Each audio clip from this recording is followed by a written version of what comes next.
Testing.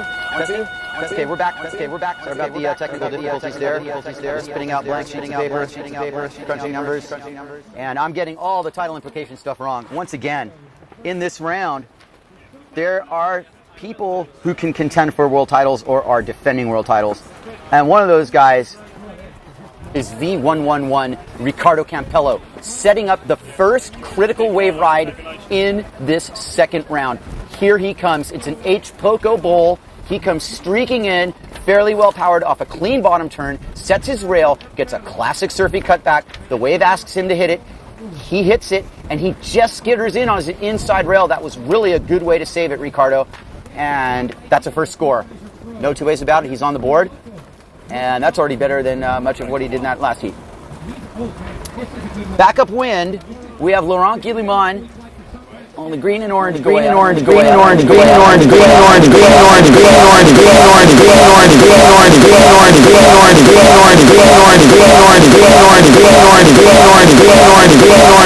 Wave as it hits the reef. This is going to go all the way if he can pull his bottom turn, but he really basically skitters out of it with a pure recovery. With his lanky frame, that wouldn't have been possible. Something is up with the angle, of Guillemot there. He is yet to come up. Okay, Philip Koster is ready to strike here, and he's being given a chance here because it's fairly solid wind considering how the warm-up was. Philip Koster takes aim at the point. This is his opening salvo. Title defense. Everything on the line for Philip Koster here.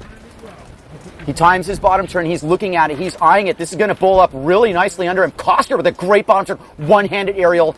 Big statement from Big Philip there. I'm really pleased to say that that was a standout move. Might be smart to hit the whitewater again. He does so. No big deal. One-handed aerial from Koster. Really clean. Good landing. And he's solidly on the board. I am very impressed with that effort. Philip is not going to go down swinging lightly. He's taking uppercuts. He's doing whatever he can. He's the champ. And he is going to show everybody why. And that was just a little glimpse of his potential. Victor Fernandez-Lopez yet to get on the board here. It's interesting. These conditions are kind of playing out where it's one rider per wave. A little bit of a less concentrated salvo going on. One guy at a time. Wish it was like that in the free sailing. It never is. Worth the price of admission alone in the AWT trials. Well, this is a bigger deal. This is for all the marbles, guys. This is a pressure-packed heat. These guys are going to remember this heat for the rest of their lives, win or lose. And so are we. It's this historical moment in windsurfing. Lots going on here. Victor Fernandez-Lopez is going to strike here. Here he goes. He's up at green trees. He's eyeing his line. This is how you want to do. You want to stay high on the wave until it's time to pounce. Well, Victor pounces. He gets off the bottom, throws a slashy little top check turn. He's going to get under the lip. I see something coming. It's an aerial. He lands it with authority. He's probably good for another little whitewater hack. No, he doesn't really play that game. He realizes he did what he had to do on that wave. Well, he's going to, maybe get a little check turn. He's going to go to the channel is what he's going to do. Victor with a solid effort. Everybody's on the board. In one form or another. Going to check with live scores if and when possible. You at home may or may not be having it. I don't see it in front of me. Campello on his second wave. Lower green trees bull. He gets the opening slash. He's headed down towards the point. Ricardo with a goiter attempt. And he's going to pull it off. Ricardo Campello making a goiter. Gives his little chuffy, tough guy stance when he makes it because the hair on his back is standing straight up. He's on high alert. Makes it. Good job, RC. Way to tweak it around, RC. That was big time. And he's showing that he's got what it takes to be a world champion wave sailor. Make no mistake. You see that guy, what he can do out at Pozo? Triple forward attempts. He lands doubles like it's nothing. Planing out of his doubles, much like Philip Koster does. But let's not limit both of those riders to Pozo. These guys can sail wherever and whenever at the highest level. And this heat, to consider that the two people who don't make it out of this heat are going to be out of the contest is hard to fathom. Because the level right now, this could be much further along, and all these first round heats of the double are gnarly. Other title contenders, aside from this heat, like I said, Thomas Traversa, when I was corrected, has better than an outside shot at a title. And is totally capable of it. Let's stay close to home in this heat, though. Laurent Guillemot sets up upwind, pretty much in a really nice position. Koster outside of him is also setting up, and outside of him, Campello's setting up. So this is a 1-2-3 exchange here, the first of the heat. Guillemot kind of bogs his rail off the top turn, gets back down, gets his speed up. He's headed towards the point. Koster with a beautiful bottom turn under the hook, kind of stalls his turn, but he's trying to keep up his speed. He realizes he's not on the wave he wants, and that was pretty smart. Guillemot goes down after his attempt at a score. Campello, right by Koster's grill, sets up his wave ride on an epic-looking hook-keeper wave with a really good bottom turn. You don't do that unless you have good surfing ability, and Campello certainly does. Stock air, way to play his points. Campello's in the lead in this heat, guys, and he's definitely making a stand here. He's not going to go down quietly. He's not going to go down at all. He's determined to make it through this heat. Victor Fernandez-Lopez is on the set of the heat on the outside in the White North Sail, the Fanatic board. Former world champion Victor Fernandez-Lopez, perennial contender wherever he sails, sets up a absolutely gorgeous green blue Hawaiian wall with the nice classic cutback. Team Spain is cheering. They're on their feet, you guys. The soccer chants are coming. This wave's going to reel across the point as Koster sets up outside. Victor Fernandez gets his last slam on the outside. Koster, with everything on the line, is off the bottom. And over green trees, he puts a powerful cutback. That was a great attempt, but he pearls, and Koster loses his chance to do a tremendous score on that. Unfortunately, you saw this gust of wind hit. That's not entirely on Philip, who's swimming out to his rig. Let's get that straight. Philip is swimming out towards his rig right now. That's remarkable. You don't see that all the time. So Philip maybe not paying the ultimate price for blowing that wave. Unfortunately for him, that was pretty much looking like he could have gotten into second place there. Fernandez Lopez really looking like he's in that position right now. Unfortunately, we've got a few things offline here. I can't tell what the scores are. I'm not going to sit here and guess for you. If somebody can show me the scores, I'd appreciate it. Otherwise, we'll get right into what's happening currently. You guys, this is so heavy.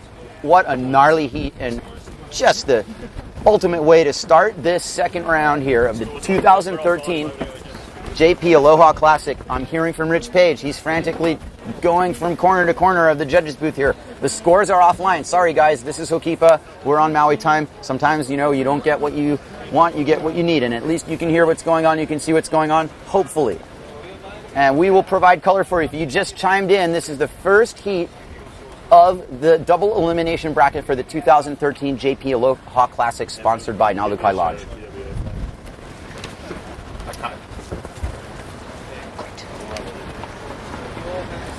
We're at a point here where, with the title implications that are happening, it's time to really look at this heat only. You really don't want to get too far ahead of yourself. You don't want to get to the point where you're speculating anywhere beyond this moment right now. And basically, you're looking at three guys who can win a world title right here at Hokipa today.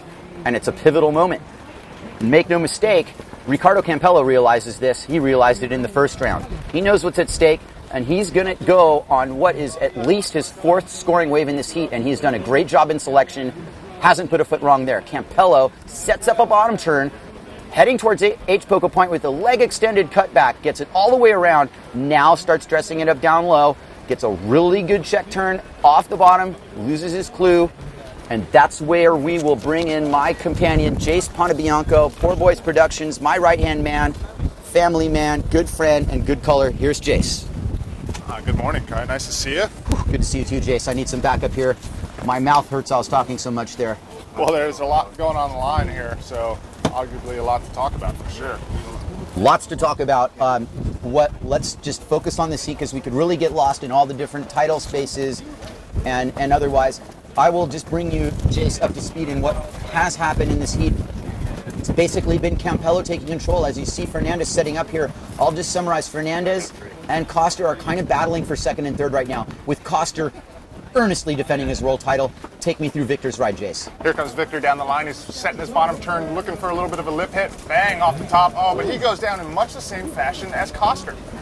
That is an interesting comparison. It was actually what we call in surfing and windsurfing purling, when you bury the nose, and it's like hitting a wall. It sure is. You stop quick. Laurent Guillemot and Coster are both setting up for a scoring salvo here. Upwind, Guillemot heading towards the point, takes his Goya rig to the bottom of the wave, does the wide grab bottom turn, really gets it down under. Coster's setting up, but Guillemot continues here. He's going to give his board a little kick to get the downwind.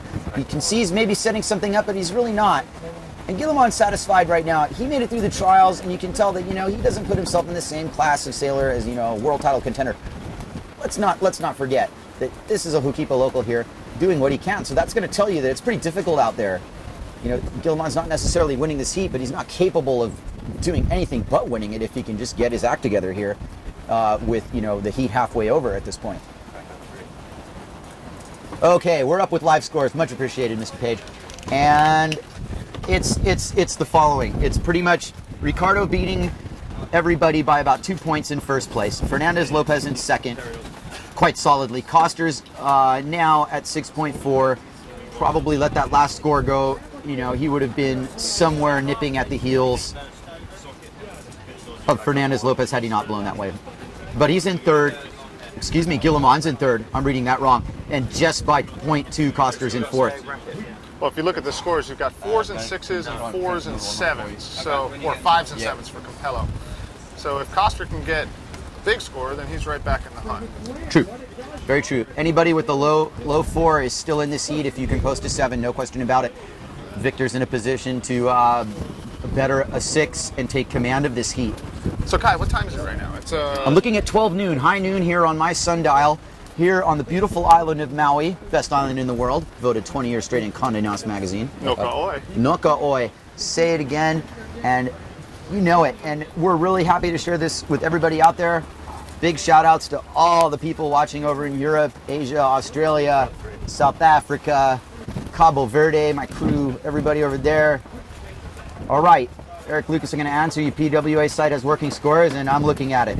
It's funny, I don't even know what's going on. Here comes Victor Fernandez up at the top of the green trees, and he's riding on the white North Sail, kind of stalling out, waiting for it to set up for him.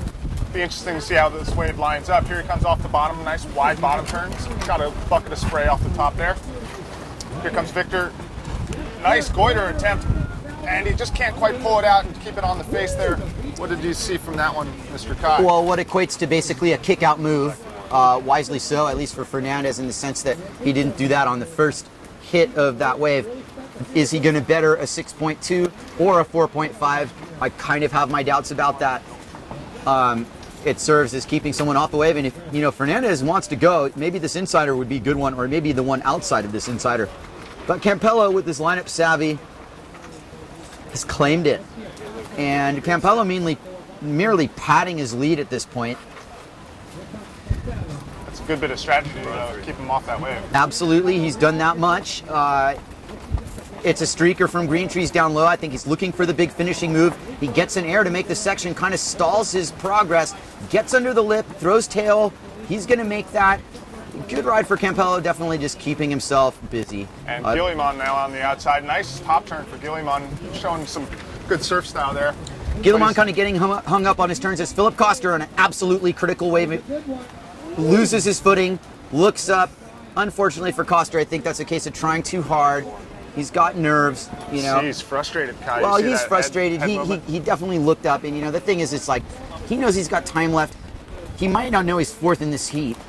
I don't think he feels he's in second or anything right now. He knows he's got to do something, and that wave might have been a chance to get a good lower score, back it up. At the end of the day, he kicks out. This isn't his home break. He's adapted very well here. He's got plenty of reason to hold his head high here. But it's hard to do that when you've got your world title sitting in the balance in the first round of the double elimination.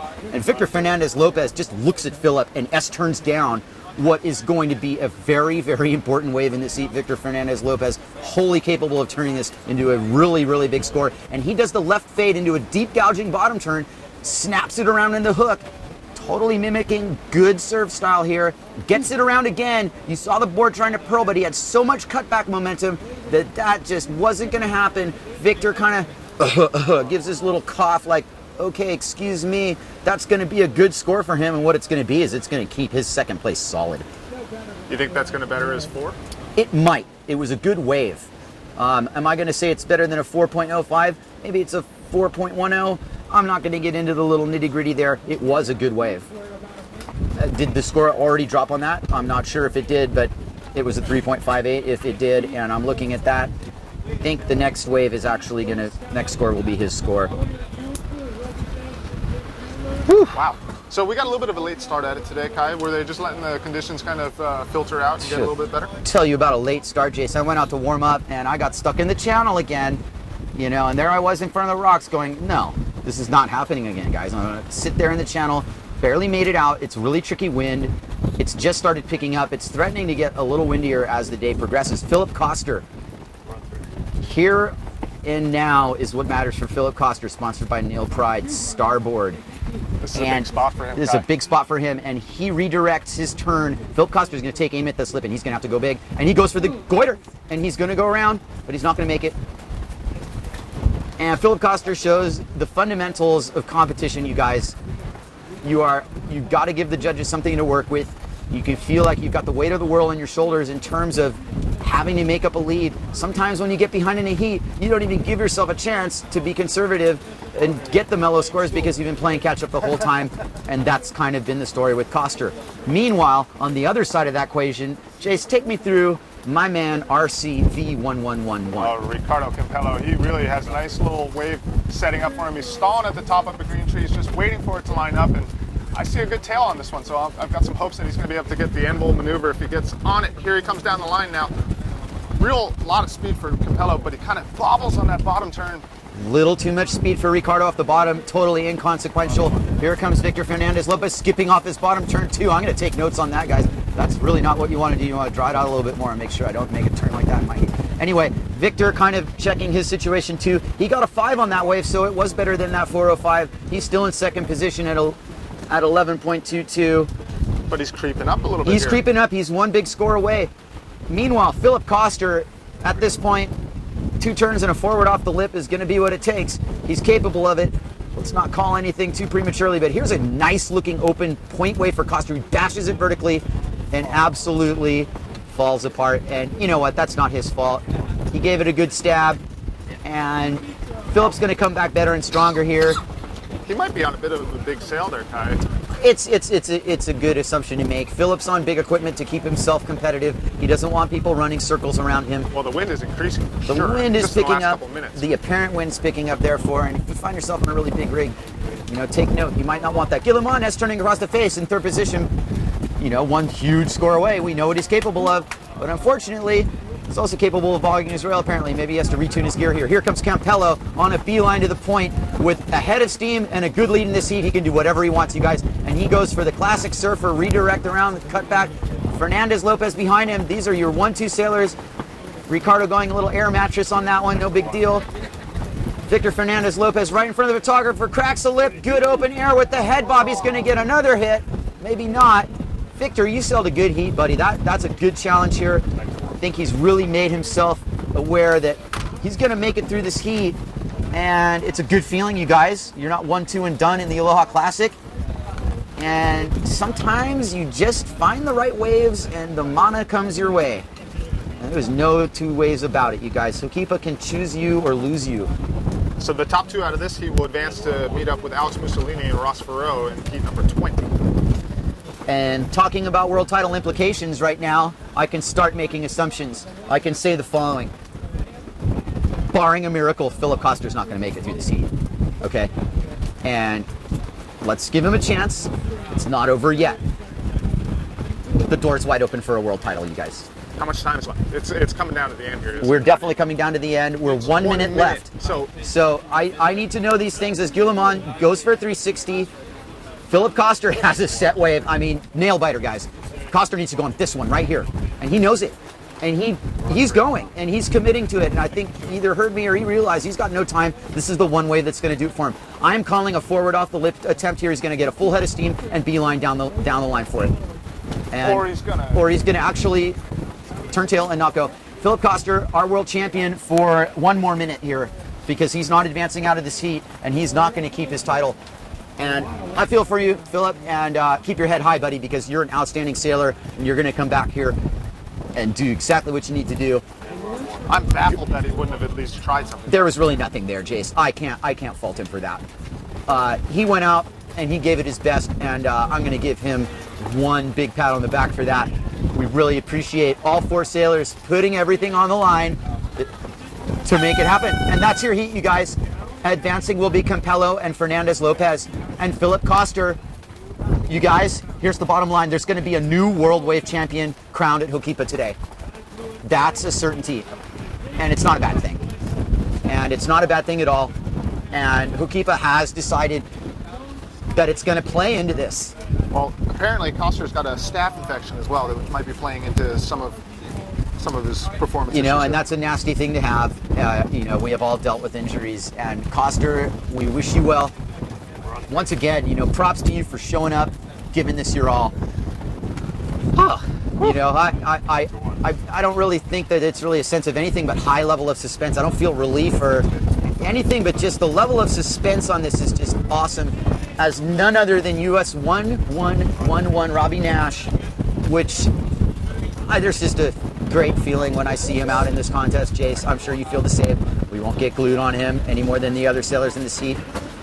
And the point is that it's great to have him here. It does give you that kind of happy feeling. I've got to see Robbie out here. I've got goosebumps. He's going to be joining John Sky, Florian Young, and Jake Miller in heat number 17 of our double elimination here at the 2013 JP Aloha Classic.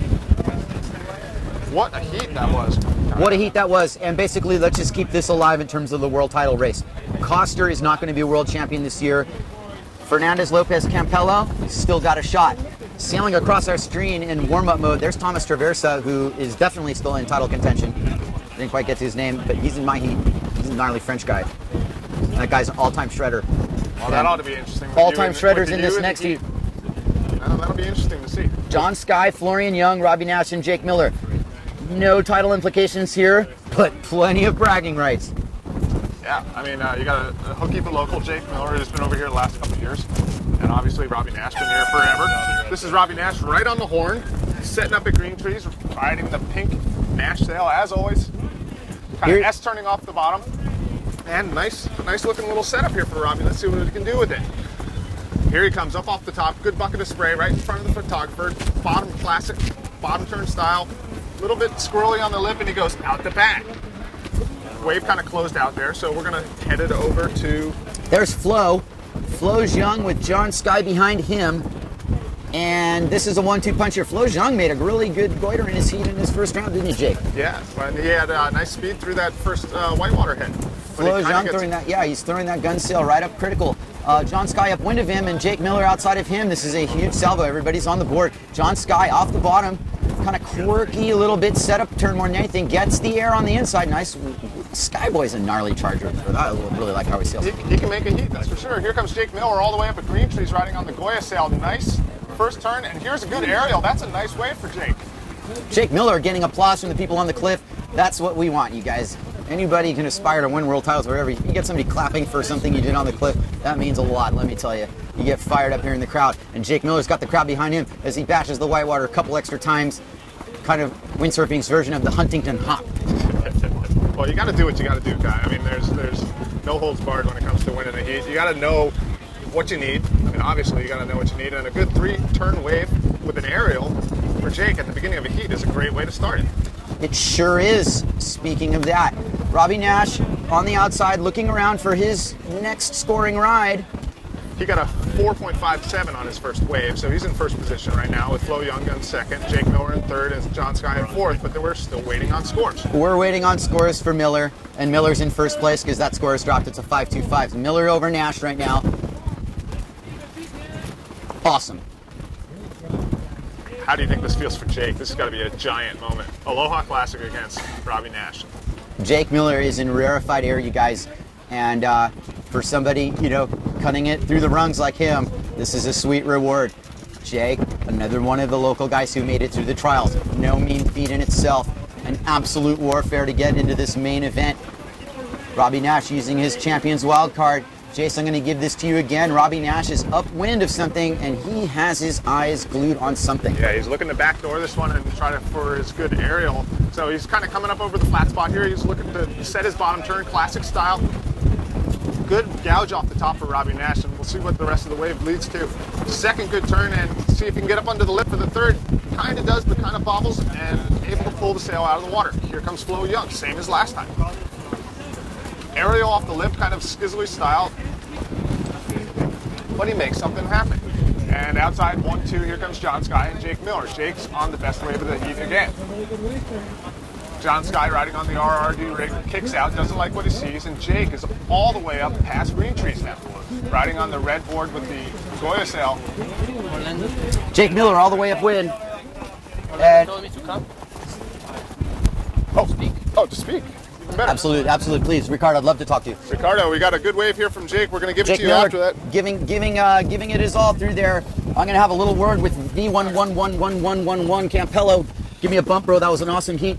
Just take me through the fact that you played a little strategy a little better than that first round. I don't mean to give you crap for that first round, but you played a smart heat right there, boy.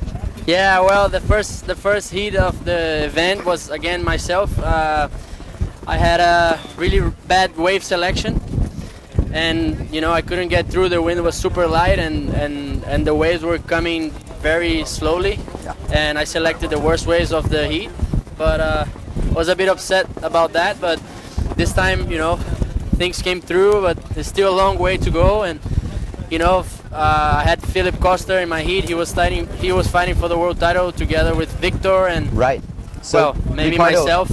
Let me ask you now that Coster is effectively out of this race. Nash You've is got on it. a wave there. While Robbie Nash bottom turns and doesn't necessarily get the best score of his heat, he's going to cut some rug through there. Robbie Nash, US 1111. Ricardo, you have a chance to win a world title here, and you know it, and everybody here knows it. And I just want to, wish you luck. First of all, shake here.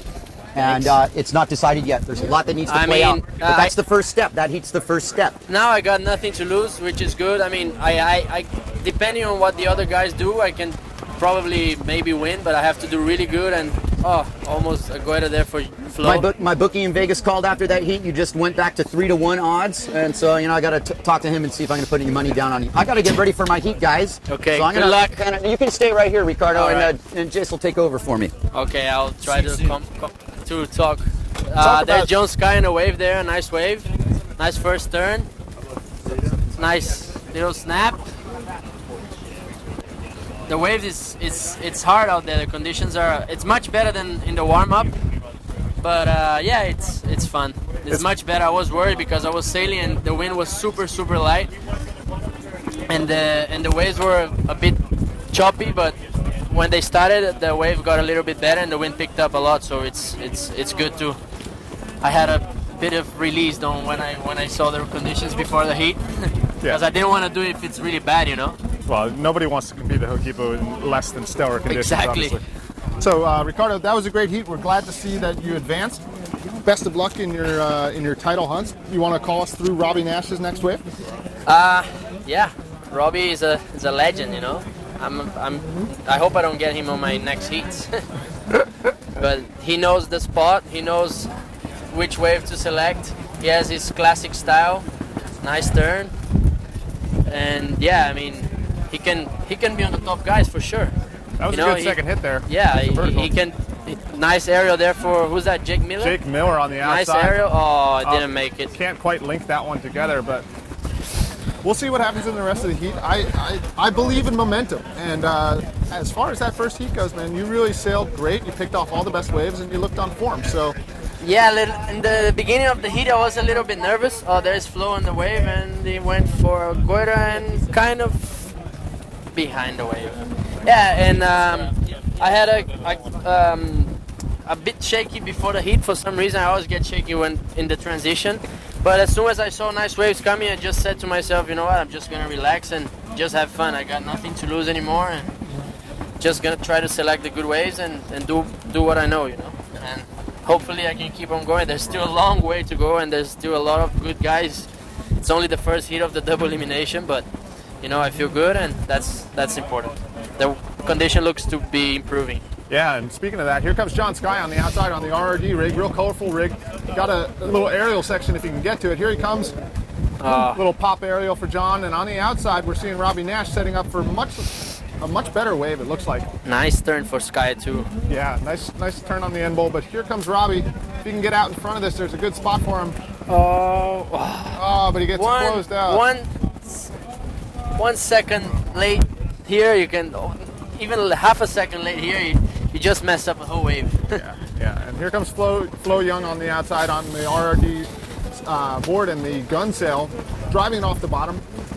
Flo Young coming back from injury as well, so good to see him back on He's the going to course. get an aerial section over there. Yeah, and you know what he's going to be looking for if he can find the speed. Flo really wants to pull out that goiter.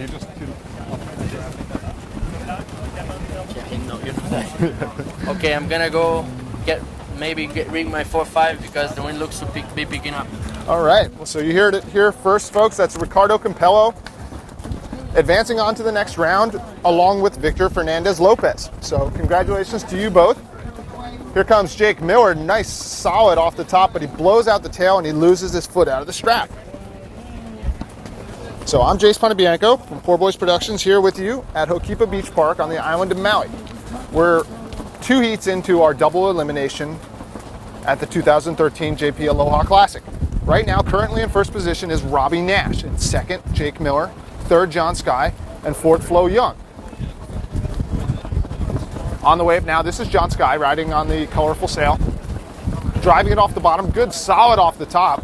Nice turn there for John Sky. Linking it up with his second and looking for the end bowl now. This wave goes a little bit flat, but he gets a leg extended top turn out the back.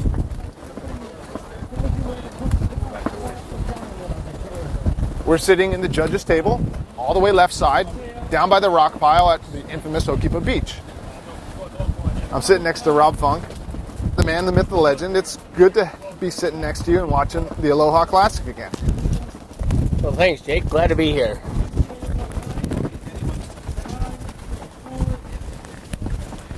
Figure out this mic here. Yeah, well, It's an IQ Rob test. Funk is from a different era, you might say. Yeah, it's an IQ test. But you're judging, so I'm not going to take much of your time. No, I'm not officially judging. Oh, I'm just on my own. you're doing it on your own. You're keeping in practice. Well, what do you think so far in the seat? I'm actually going along with it perfectly. I think everyone's in line with the correct scoring in my thing, in my opinion, which is some people like it and some people don't. What?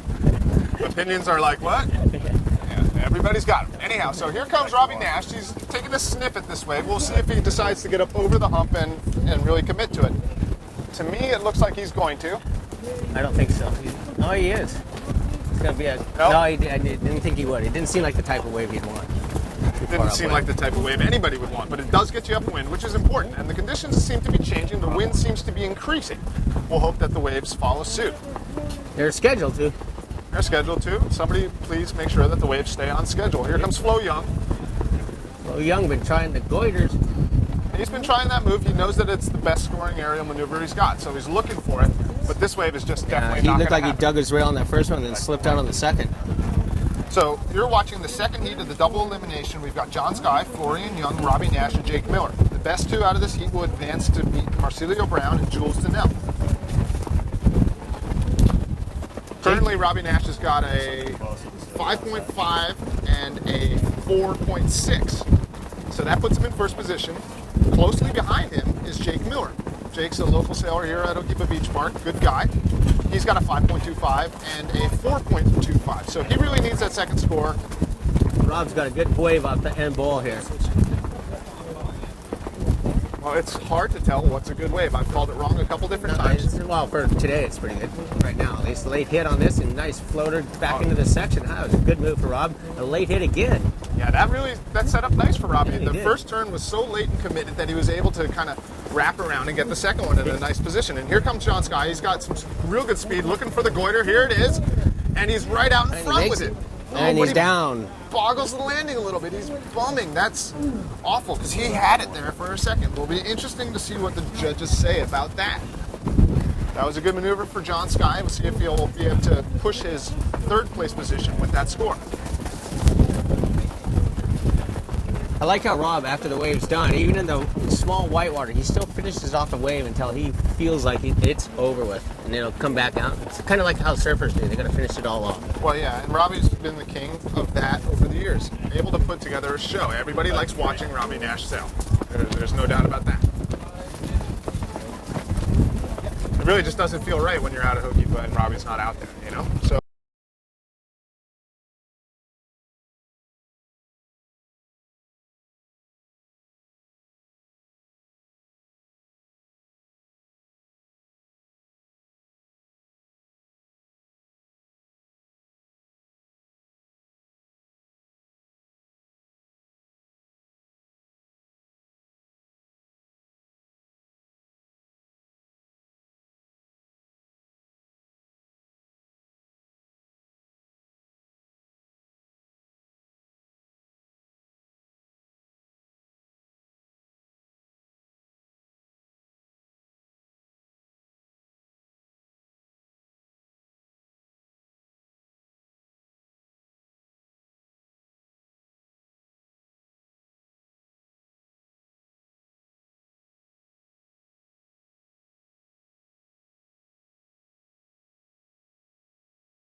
kind of bouncing as he hits it. It's hard to get a good pop off your aerial when you're bouncing like that through the entry.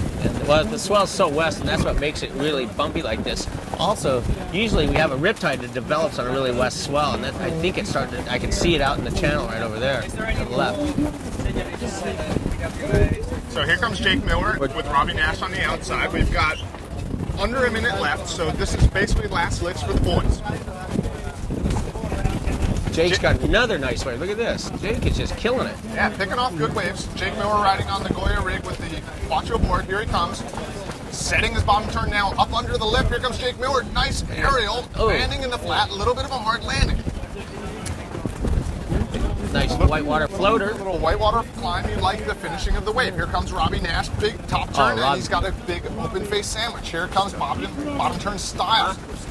Third turn and he's able to get it. So that's what Robbie Nash does. He squeezes that extra turn into the wave. I think Robbie just took over. Jake had a really good wave, but honestly, in my opinion, I'm going to go Rob, then Jake. But I don't count. Hey, everybody's got their opinions. How's that flatbread pizza? You have a beat? Well, yeah, if you're wondering why I've been a little bit silent lately, That's it's the because end of that Flatbread, heat. one of our sponsors, has delivered pizza right to the judge's booth. And it sure is a wonderful thing to be sitting here eating pizza at Hokipa. This wave probably will count for John Sky. One-handed goiter, but it always goes around a little bit too far. I'd be a little bit hesitant to say that this wave counts for Florian, but he's going to give it a shot anyhow. He's looking for the goiter as well. That's what I'm saying. It's kind of wonky. Kind of wonky, kind of westerly. So if you were wondering where our faithful partner in crime, Kai Cachadorian, has gone, he's gone out for his heat. This is the third heat of the second round double elimination. Antoine Martin, Fabrice Beau, Thomas Traversa, and Kai Cachadorian. So it's Kai versus the French Army here at Hokipa Beach Park. Kai, too bad we don't have a mic on him out there like they do in some sporting events. That would be funny. I don't think it would be PG-13 rated though. Kai is a different animal when he's on the water. So anyhow, that was a great heat between John Sky, Florian Young, Robbie Nash, and Jake Miller. We have to assume that at least one of or two of the three, Sky, Nash, and Miller, will advance because Sky did have that wonderful goiter at the end. So. Oh, he did have a nice quarter at the end, but Actually, he kind of crashed at the end. he did. So it's going to be. He over-rotated it. Yeah, it's going to be Nash and Miller, and we'll see what the judges say about one or two. Anyhow, we're in our transitional period. Just to give you an idea who's out there riding on the blue, that'll be Fabrice Beau. This is Jake coming home on the full power. This is you. Can anybody just spot us on the third line? You have to look for Antoine Martin riding on the JP rig. He'll be out there somewhere, probably all the way out the back on the green.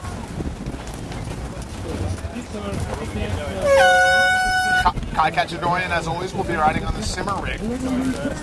This is kind of a purplish and green. All the way on the outside, picking up the first wave of the heat, this is Thomas Traversa riding on the Gastro in the orange and blue. Thomas has got the most world title hopes in this heat. I believe he's currently in third position, so this is a big, big heat for Thomas Traversa. He knows what's on the line, and you got to advance if you want to have a chance, particularly after Ricardo Campello advanced through his first heat as well.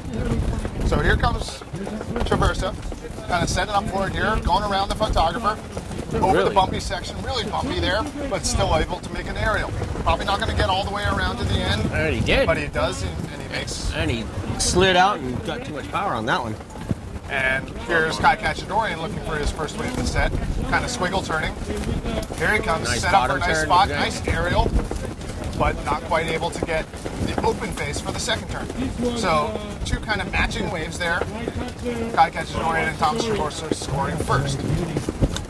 Again, you're watching the 2013 JP Aloha Classic. JP, the right stuff for radical action.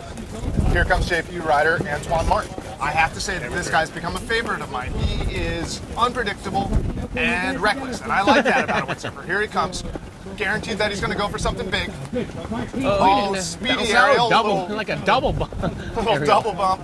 Double aerial. Oh, and then he goes down. Yeah, and like I said, it's all or nothing with Antoine Martin. Here comes Fabrice Beau. Slightly more calculated contest sailor. Fabrice is just an absolute veteran of contests. He was winning them when I frankly didn't know how to jive. So Fabrice Bow riding on the Neil Pride rig with the RRD logo at the top, coming from Oahu. Arguably better on port tack, but he's been good on sailing both. for so long and in so many contest situations that it's great on both. And he's one of the few sailors that you can say is great on both tacks. It's actually like a baseball player that's a switch hitter. You Yeah. know, get a left-handed pitcher, you hit right-handed, and vice versa. Yeah, and a little shout out to Shane Victorino, No, how was local that? boy, winning the World Series to the hated Red Sox. If you're a Yankee fan. Yeah, if you're a Yankee fan, notice I'm wearing a Knicks jersey because it's the only sports team in the New York metropolitan area that doesn't just disgust me right now. Anyhow, I digress. You're watching heat number 18 of the double elimination.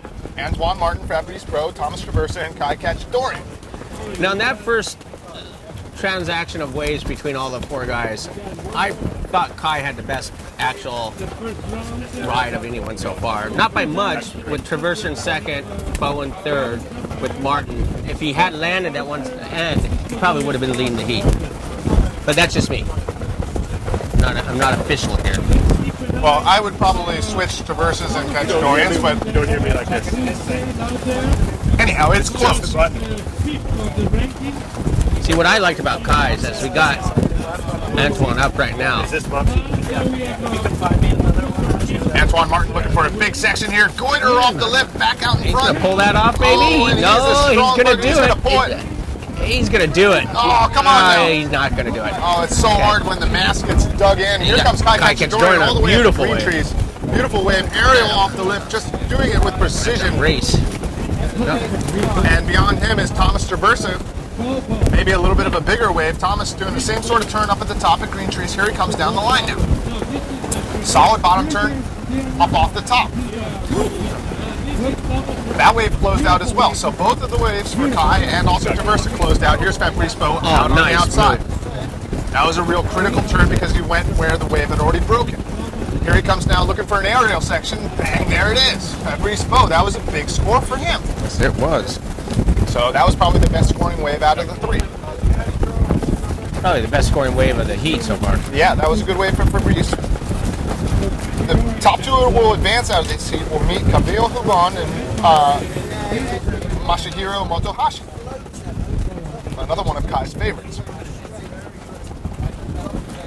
Thanks again to Flatbread Company for delivering the pizza to Okemo Beach Park. It is saving us. Would anyone else like a slice of this wonderful sausage pie? I will take some. All right. I wish I had my chair here. Yeah. Rob Folks got a chair with his name on it. Thanks to at Josh Flatbread. Stone and Jay Gould. Yeah, well, you gotta like that. It's kind of like Cheers. Everybody knows your name, and But I'm not Norm. you're not Norm, but we could make some comparisons. Yeah, my Opu isn't as happy.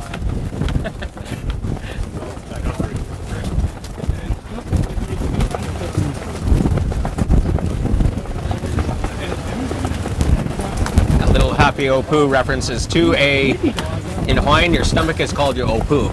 And when you're full or it's big, it's happy.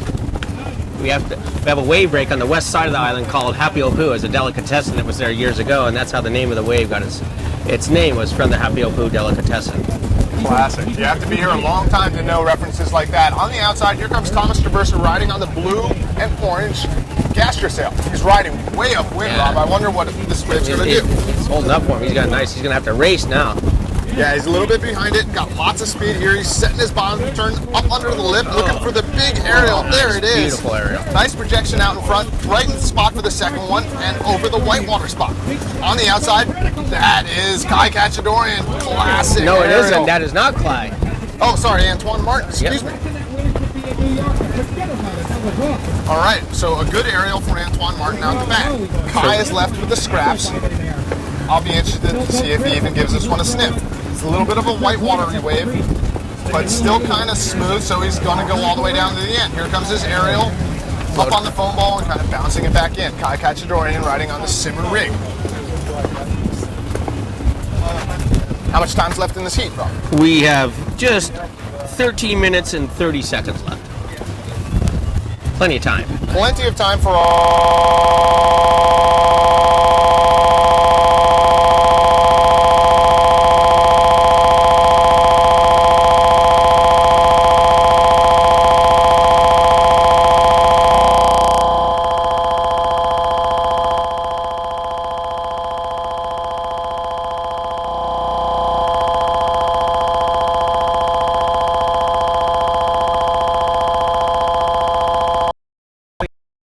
Fabrice Bow in first right now, with Thomas Traversa in second, Kai in third. And Antoine Martin, he's got to complete his maneuvers because he's got so much talent. But if you don't complete them, it's going to hurt you at the end. Well, there's nothing like a contest to teach you that lesson, because you do have talent, but if you can't land a maneuver, the judges will not score it, and you're not going to get a second chance. So this is what you're getting now, is a second chance. We're in the double elimination. You have to fight your way, claw your way all the way back to get to Levi Cyber, the winner of our single elimination. And you got to beat him twice. And that is a tall task. So here comes Antoine Martin riding on the JP board and the Neil Prytail green rig, riding way upwind. He's been doing this a lot. We'll see if he goes too late, but here he comes. He's setting his bottom turn. Nice bottom turn. Nice. Good thing he's going to close out on him. He's going to get a nice aerial. Big move. That was a great boosted aerial. A lot of amplitude there for Antoine Martin. Now he completed that. That's the difference. And here comes Thomas Traversa out the back. Guarantee you he saw that from behind. Oh yeah, well he was up enough to see him, that's for sure. He matches it a little bit smaller on the aerial, but he gets the second turn. Well, Antoine Martin is an exciting sailor to watch. I miss having guys that are really, I guess crazy would be the right word. No, yeah, he reminds you of wild Jason Pryor. Yeah, wild Jason Pryor, or in my generation, maybe a Kevin Ponectera. Oh, good point. Same generation. Yeah, well, kind of an obscure reference, but for those that don't know, I'm talking about a guy that would just hit anything. Kai Ketchadorian upwind with a really nice wave. This thing's going to set up really good for Kai. He knows this wave so well. Already 2 turns on it. Yeah, Kai's a master of making the best out of a wave, and here, third turn, nice buckets on that one, and got a section rolling towards him, and he bangs off of that. He'll still go on. He'll hit this little floater whitewater stuff. And no, he won't. He's going to kick. Oh, he did. Clue first. A little clue first action there for Kai. This is a big set wave out the back for Fabrice Bow, riding on the Blue Nil Pride in the RRD rig. Up underneath the lip, big gouging redirection turn. Here comes a nice open face for Fabrice Bow. Big turn there, and here comes his aerial section. It's working its way towards him. Fabrice just late. He had a beautiful wave, too. Yeah, you know. All right, so after the heat, we're going to work on our audio issues. Apparently, I don't sound so good, but out the back, Antoine Martin, here's his big spot. Aerial, one-handed landing in the nice spot. Oh, and then he was late. And he's actually late on both of them, but he recovered from the first and then got the beating in the second. Oh, man, it hurts when you go into that exact situation where you're going to the wave and the wave is going to you. Something has got to give. So here comes Thomas Traversa out the back, got a nice wave as well. This thing's going to close out on him. He's going to have to really run and do something quick. He's going to have to get a couple maneuvers, but this thing closes out on him. It is. He's doing it, too. Oh, he had a big bump right there that interfered with his maneuver. Big bump on the face of the wave. Oh, but sometimes those waves clean up the one out the back. And here comes Kai Ketchadorian. Exactly. He knows that. Big roundhouse turn, S-ing down the line. Got a nice, clean, open face. Second turn, and here comes his aerial spot. Big bang aerial all the way to the end of the wave. The judge is going to like to see that he worked all the way to the end. That's Kai Ketchadorian for you. One of the only sailors to ride on one sponsor throughout his career. I really appreciate that. It's like a football player or something like that, just being with one team. And you just don't see it. With the way the landscape is, guys move around, but Kai has stayed loyal to Simmer Sails all these years. Probably 25 years at least. I wonder if he'll get a gold watch at the end of his career. Price of gold's pretty high these days, so I don't know about that. But anyhow, he should get something for 25 years of service. You're watching the 2013 JP Aloha Classic. If you're in Kahului Town, be sure to go down to Adventure Sports Maui and look at the JP boards. They're there. They've got them on rental. Oh, Fabrice Bow looks like he has a nice little nugget here. Yeah, catching it real early. Going to get a good look at it before it walls up. Maybe these guys are moving down a little bit, seeing that the green trees wave is closing out and coming towards them. So here comes Fabrice Bow, going over the bumpy spot, just keeping busy now. And now the wave really starts to race, and he's going to go down under the lip, bobbling a little bit. Still can't quite find this nice clean spot that he's looking for. Here comes Fabrice Bow on the end bolt for his aerial, and he does it. little tabletop where the dishes fell off. Oh, and Antoine Martin out the back. Oh! Big wipeout for Antoine. He must have caught a rail on that bump. You know, the thing is, Antoine Martin just goes so fast into everything that sometimes he blows up. And that is unfortunate. Unfortunate for him because you can't advance heats if you don't post giant scores.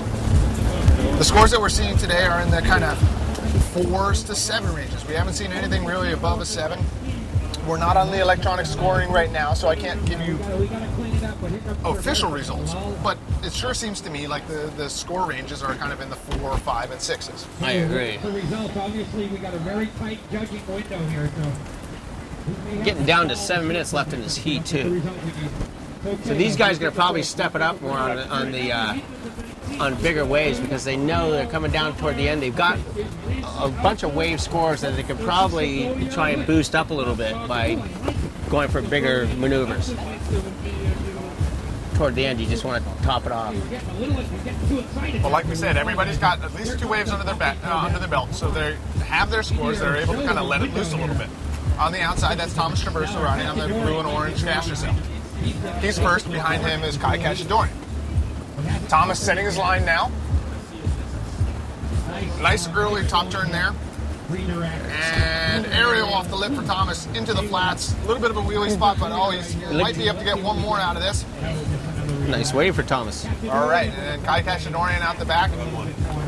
Nice gouging top turn for Kai. Setting the bottom turn again. But he doesn't like what he sees and he kicks out. Now, this is a position battle. You go too far with that one, you'll find yourself way downwind and kind of out of the spot. The waves are westerly today, coming in a little bit from the left-hand side of your screen. Makes the waves close out a little bit. And bumpier. And this is all related to the current that runs through Hokipa Bay. So the waves come in and the water's got to go out. The water goes out the channel, kind of around the rock pile on the left-hand side of your screen, creating this river of water that runs through the waves and makes them bumpy. So sometimes if you pick the latter waves in the set, you actually get a smoother wave. Here comes Fabrice Poe. Fabrice kind of stalling out by the whitewater section, waiting for the wave to line up. Fabrice is a very smart contest sailor. He's got speed, looking for an aerial. Gets some good air on that one. Out the back, this is Antoine Martin, still bobbling in his turns. He's got a great wave, though. That thing is so pretty. Oh, kind of all right, and he's lining up for the aerial spot. There's the goiter. And it's just a little bit late. He's not going to get that one, but now he knows. It's almost like he's starting to panic now toward the end of his heat. He knows he needs to hit something big, but make them again. All you need is 2 good wave scores. You may not look good at the beginning and then finish up with something big. 2 big waves and you never know. You move on. Yeah, well, it's one of those things. Antoine Martin has definitely got that move. He knows how to do a goiter. It's just a matter of doing it in the spot. With the pressure on, the time remaining, we've got 4 minutes, 30 seconds. Oh, he's going to pump to make it through this big, thick white water right through here. Water's really deep right there. Yeah, that's kind of the channel spot. The wave gets a little bit weird where the water gets deep. That's the other thing. When it's big, that's what everyone does. Instead of going straight out through the waves when there's light wind, you're going to head for the rocks, even though people think it's kind of crazy because the rocks are right there. But if you do fall, this current is so fast, I call it the river of life, if you knew how to deal with it. If you fall and you're near the rocks, grab that foot strap. Don't even try and get up. Just grab that foot strap and swim toward lanes at 10 o'clock. Great local knowledge from Rob Funk. He's been doing it long enough to know. And I've been on the rocks long enough many times. Hey, well, I remember a quote from a professional windsurfer back in the day when they asked him, what would your one wish be? He said, somebody carpet the rocks. Who said that? It's got to be an Angulo, don't you think? I mean, that's an Angulo type of saying. Well, going into famous quotes, my favorite is Hawaiian girl, Joni DeMello. She coined the term, when a big wave comes, you know you're not going to make it out, you have to jibe, and she coined the term chicken jibing. And they interviewed her one time, they asked her what her favorite maneuver was, and she goes, not chicken jibe. Joni works at High Tech. And Joni a great is a surfer. Great surfer, great singer. Yeah. Oh yeah, absolutely great singer. So back to live action now. This is Thomas Traverso on the first wave of this set. Out the back behind him, that's Kai Cachadorian. Kai's looks to be a little bit better, but Thomas is going to give it a look first. He's been on it. He's definitely been on it. So he's all the way up at green trees, kind of stalling out on the top of the wave, waiting for it to line up, and now he sets his line. Bottom turn into clue first, top turn. Oh, there, nice pop off the top there for Thomas, and he's got one more spot. And aerial off the second spot, so good wave for Thomas. Kai answers with a big top turn, lots of spray.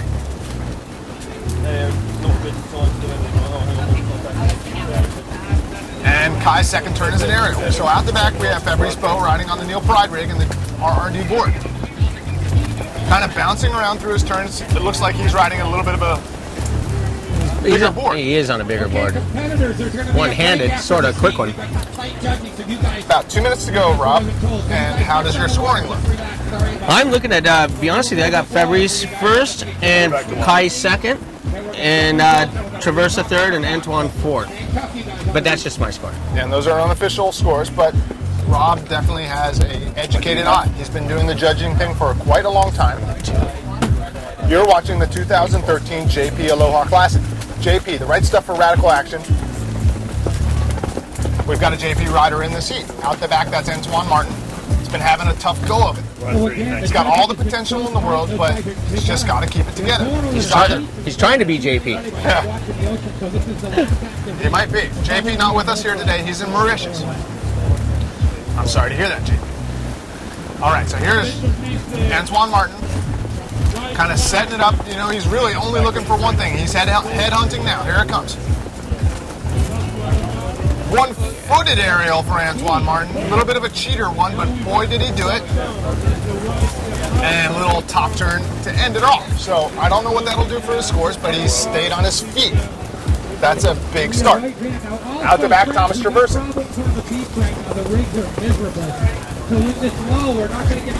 Oh, here's the goiter for Thomas Traversa. And he pulls it off. So he had the first turn and now the goiter. So that might shake up the scoring a little bit. It could. We haven't seen too many completed maneuvers in this heat. So when you do a goiter like that, judges take notice.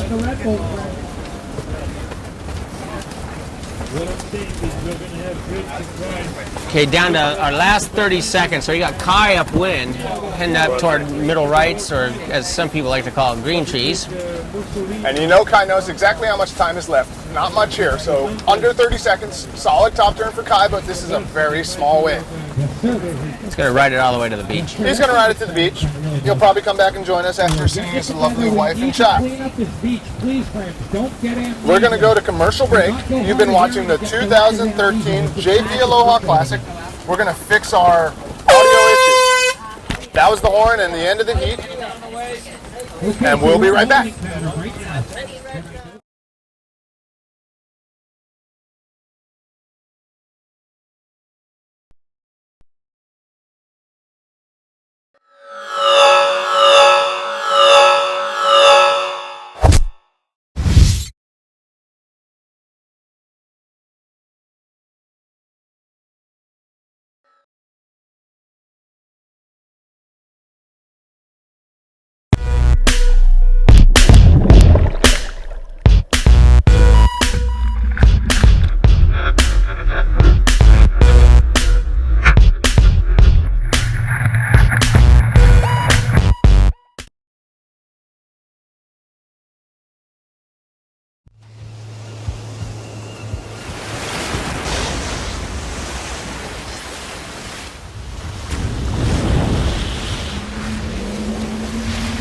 I'm Flo Jung. My Maui Ultra fins are the X Quads.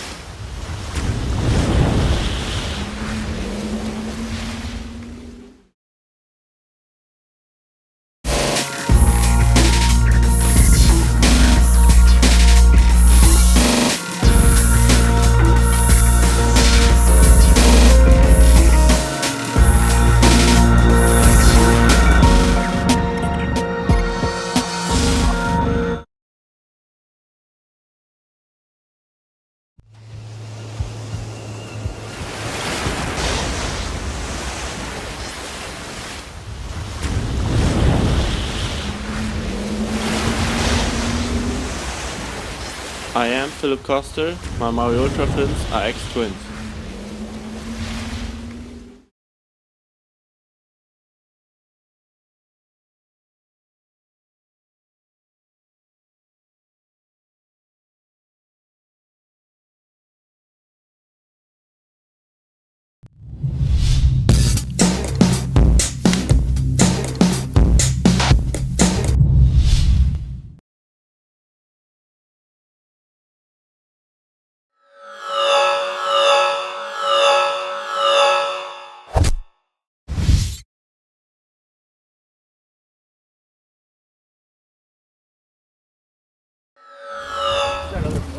right, welcome back to the 2013 JP Aloha Classic.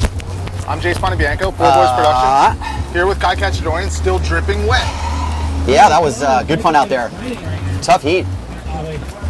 They all are. They all are. You sailed well. I'm not going to venture a guess who won. That was pretty close for second and third. Yeah, without a doubt, a four-way battle there. A lot of waves coming in. Kind of found myself not on the waves I needed to late in the heat. 4-7, not really paying off at the end, but definitely felt right on the wave, so that's the choice I went with. Anyway, this battle's on here. It's not, is it? No, I guess not. No, we're still in a little bit of a transitional period. The judges are trying to get the electronic scoring back online. They're catching up a little bit, doing some clerical work. All right, so clerical work on that heat. I know it well. So that last heat was Antoine Martin, Fabrice Bro, Thomas Traversa, Kai Cachadorian. The best two will advance on to meet Camille Huban and Masahiro Motohashi. Coming over to you. Yeah, you can kind of see the conditions are hit and miss. There's moments when it's on and moments when it's off, and there's really no way to discern really what's coming and when. The waves are really west, so the sets show up really on the bottom, kind of run at you. Really super tricky conditions. Favors nobody right now. Luck's definitely a little bit having to do with something. Just in terms of getting the wave, obviously you don't need to be lucky to be able to ride a wave well. You need to be good to do that. So as we are in between heats here, there is some tabulation going on. We are by no means scoring any of these rides right now. I see the green flag down low, and we're still checking audio here. So Kai, it sure looked to me like the conditions were real tricky out there. It looked like you had to be really sure about the wave you were going to choose because a lot of them were closing out. I saw kind of in the beginning of the heat you were hanging out up at green trees. Were you happy with that decision? Ultimately, I was. I think I started off with some good scores. Things slipped away from me towards the end. Green trees will shut down, though I think I kind of picked some in-between waves that allowed me to hit the lip and get the airs. So it wasn't like my first heat, and that was what I was determined to at least be able to sail in front of the camera. You guys, come on now. But, you know, I could see that there were two wave sets, and that was brutal because there was one exchange where Thomas and Antoine were on the only two waves, and I really gave that away to them because I had gone on a little insider and not banked on the outsider. My wife just scolded me for that, ever the tactician that she is. So she's absolutely right, and that was the one thing I said about that was two wave sets sneaking through, not like these three wave sets we were seeing. And, you know, let's think back to yesterday here. I'm not 2020 hindsight aside. You know, right now the conditions, for the most part, averaging out, aren't really quite like they were yesterday. Now, we're not going to second guess anything here. We were given a forecast to work with. We believe what we see only so often. You know, you got what's in front of you. I've said this, you know, time and time again. You only have what's in front of you. Well, what we have right now is for a surefire competitive situation here. We're not going to grade grades and say yesterday was better than today. The point being that today is very tricky. And the wind is cooperating at times, and at times it's shutting down. You don't want to get caught down low in the channel. The wind's really light there. You do, however, want to catch a good set wave. That might not come with good wind. It might very well. If you get both of those, the third factor is how deep on the wave do you take off? Where do you want to be on the wave? Lots going through your mind here. We saw a lot of people fade left and just get closed out. It happened a lot through that heat. It's happened a lot today. I would venture to say that yesterday looked a little bit better, but hindsight is 2020. And you know, sometimes you got to go with the forecast because the forecast looked great. So we are working our way through the double elimination, and you know, we need a lot of time to do it. So starting early. The wind is strong enough. We're not looking like we got much in the way of delays. Although we did take a couple of minutes just recently to sort out the scoring issues that happened after a power outage here at Hokipa Beach Park. These guys are just kind of keeping warm right now. This heat will be Leon Jammer, Casey Hauser, Francisco Goya, and Klaas Vogen. So obviously Francisco Goya is the former World Wave Champion and has been living on Maui for the better part of 20 years. Casey Hauser is a mainland guy from lower LA area, Seal Beach area from what I understand. I don't know where Leon Jammer is from in Germany, but him and Klaas are neighbors at least. Yeah, I'm doing a lot of observing here. We are in between heats. We're going to calibrate this next final heat of the round. We're just watching a bit of free sailing here. Some people are in this next heat, some people are not. It's not, you know, really call out too much here. As we crack open our Red Bulls, tabulate every score we could possibly tabulate. My goodness. Things are tight in this contest, you guys, and it's definitely mathematical. So here we go. You filling the blanks? Head judge, what is Rich's title? He's commissioner of the PWA. Commissioner, that's a good way to Commissioner Page has some results for us. say it. No, he's getting them for us. Oh, he's getting them for us. All right. We're gonna change the heat length, possibly go with a couple different factorings here. The conditions are changing a little bit. You know, we're trying to put as good of a show on as we can for you here. World title implications have played out. Let's talk a little bit more about that Coster heat and what it means for this next round coming up. Depending on who made it out of the heat I was in, Traversa, if he continues on, his campaign is still alive. Mussolini, obviously, right now in the driver's seat. He controls his own destiny. If he finishes ahead of everyone else, he's our new World Wave champion. What an amazing story that would be. Everybody back in Spain, staying up late, rooting for Musso. Well, Musso and Traversa are good friends. And teammates. And teammates. It always makes a little bit of an interesting dynamic when that sort of thing happens. It certainly does, Sometimes Jace. it brings out the best. Oh, you got my clip on? You want to use that? No, it's okay. Oh, sorry about that for jumping in. Hey, it was fun doing that with you guys. Yeah, Rob, fun. Thanks, Rob. We'll see you soon. I'll be around. I'll be around. Good heat, Kai. Yeah, and Rob was really a big help in those heats while you were away, Kai. He was helping us by judging kind of on his own there and giving us kind of real-time updates while the see how right I was. down. Yeah, we'll see if he was right or not. Rob's a great judge, an unbiased one. He's not afraid to tell a good friend that he either ripped or that he blew it. Got to be honest. It's tough love, you guys. And that's what it's all about. You know, we get judged every day out here, whether there's a contest or not. It's a lot of opinion on how people are doing, who's the best, who's coming up, who made a great wave. What do you think of Antoine Martin?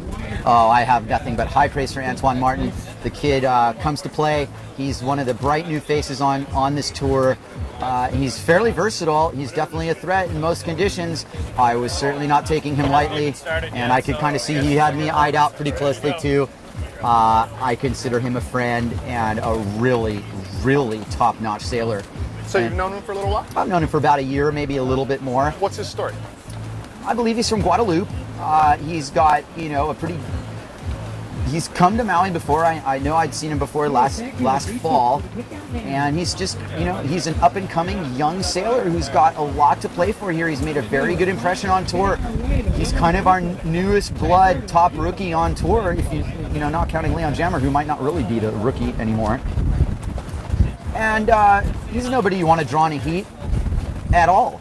He's got the goiter, not quite on lockdown, but he can definitely do some attempts on, he's got a good bag of tricks. One thing for sure is he's fearless, and I think, you know, one of the moments we remember from Antoine a lot is that wipeout he took at Jaws last April when he got swallowed whole by a double mast high wave. And, you know, you think about it, he's gotten the full experience early on here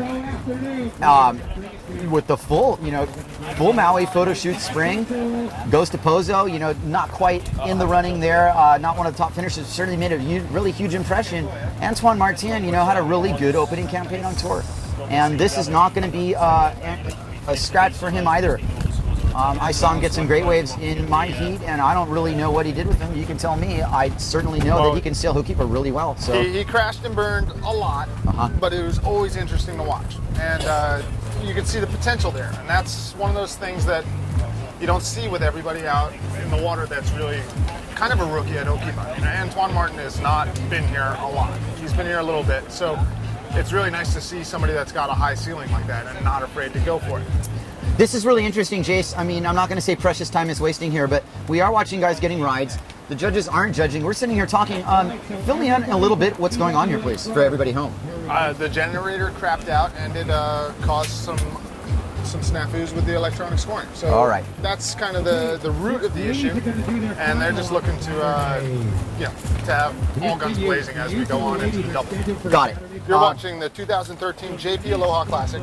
Kai Katchadorian alongside me. Did your wife really scold you for? I think she just she noticed that I wasn't on the set waves late in the heat. She's like, well, you know, she's seen me lose really close heats, and so I think that she's maybe coming at it a pessimistic angle of like, well, if you didn't get that last one, you'd never get this one.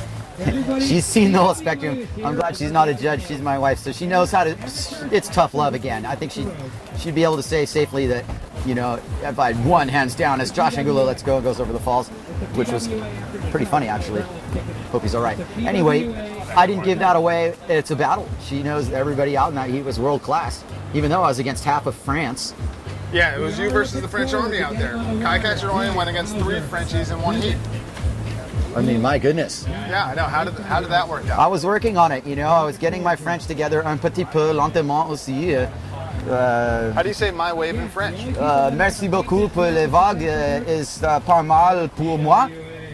Regardez my fin in your face. Kai Katcharoyan, worldly man. Let's talk about the title race, Jace. You know, I remember Levi in his young era, very much an heir apparent. You know, we were like, okay, world title. And, you know, he took a different path, his own path. He's still right in the mix as, you know, being considered one of the best windsurfers in the world. Bernd Rodinger now, also kind of on that similar non-PWA path, with certainly the capability to be a world beater. I'm kind of talking about the Hawaiian guys first. And then, you know, we have Graham Ezzy, who's going to sign up for the full tour next year. Now, Graham is not messing around. I think he wants a world title. You know, I'm going to come out and say Graham wants to win the world title. You don't sign up for Graham Ezzy to think that you're just going to, you know, go and skizzle and get some good results. Graham's going to try and bring a world title home back to the USA, and that's what it is. You know, Antoine Martin really represents, you know, a future title contender, as does a guy like Leon Jammer. Could I butt in for 1 second? Please do, yes. You know, I think it's important in life, this is a little waxing philosophical, is that you got to go after the things that you want. And, you know, Levi, you know, I think he realized at some point during all those years that he didn't want it. He didn't want the world title or all the stuff that came along with it. Let's mix in this. What was the world title back then? Did it involve coming here to his home spot? True. Levi, his best result on the PWA, ironically, was at 3rd in Brazil on Port Tac. You know, all these huge events in Cabo Verde aside, you know, he finished top performances there. And it should be really, you know, considered ironic that on that fabled tour on 2007 when we had events in Cabo Verde, Portugal, you know, Pozo, went everywhere, and it was a very diverse, very super well-rounded tour. And by the time they got to Brazil, you know, you got to realize that, you know, anybody, you know, Cowley wins the title that year, or Josh wins the title that year, you know, you're considered super well-rounded and able to win in any different conditions. So the guys, the Hokipa locals, the jaded guys who got it so well here, you know, it's hard to, you know, say, okay, I'm going to Pozo, you know, for months and months and months. True. See, my point with that was about Graham. Right. Because Graham is a different animal. Graham is a competitive, he's a competitive guy. He reminds me a little bit of Kevin Pritchard in his makeup. And so that sort of ilk will really... Let's make allows you to do better on a PWA tour and Absolutely. be more Yes. at home. You know, it just seems like it's a better fit. And so when he says that he's going to go to the PWA tour next year, that makes me happy. It seems like something that he should do. I think it's an endorsement for the sport of windsurfing competitively. Some people don't really have the love for that. Some people are absolutely competition savvy veterans who just pay close attention to everything here. And this is one of the things that I think everybody worldwide's been waiting for, is a little variety in this whole game. And that's what we're getting today. You know, Kevin Pritchard's title, he won at Pozo. He won Pozo. I mean, the same thing Francisco Goya was able to do when he won his on. Kevin Pritchard, after hacking away, won at Pozo, one-legged, one-footed, one-handed back loops aside, comes back to Maui, you know, 3rd in the Aloha Classic. Bang, there's your title. True versatility coming out, and, you know, really, I think that at the end of the day, legitimizing yourself on all the different stages, Levi did that. Levi went and finished, you know, at least in the top 8 before at Pozo.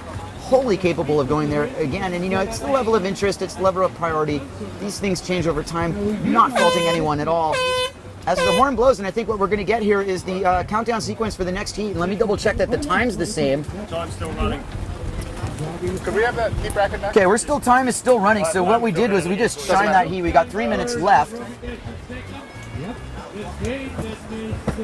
I think I heard that Robbie advanced in this heat. That is correct. Robbie did advance in that heat. Now I'm understanding this. John Skye was the other guy who advanced. Wow. It's a big heat, and props to those guys. Let's get the official result on that. We're waiting for a bunch of different official results at that juncture. So while we've got a little bit of a break in the action, big shout out to our sponsors. The County of Maui. The County of Maui has helped put on the JP Aloha Classic, and we are really thankful for their assistance. When you're talking about Maui, it is the center of the windsurfing world. Right now, you're at Okipa Beach Park. That was the start of the heat. No, it wasn't. No, this That is was just the start of the transitional This period. is the start of the get out of the water, clear the water period of the heat. So keep it turns on for this moment. Josh Angulo sizing something up. He's had a good little warm up, kind of getting his elbow room out there. I saw him just Heisman Alex Mussolini out of a wave. I was shocked. But anyway, I know Josh you don't like it Angulo, when people do this, the Kai. Boston Moke. Well, you know, you give it to him. It's a warm up. This isn't a heat. I'm not going to say you don't have the right to go out there and warm up. You're looking at the swell here. You know that line that Josh is drawing out of the picture there. That's kind of what you want to be able to do here.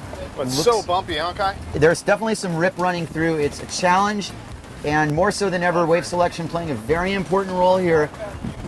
More importantly, you don't want to get the first wave of the set.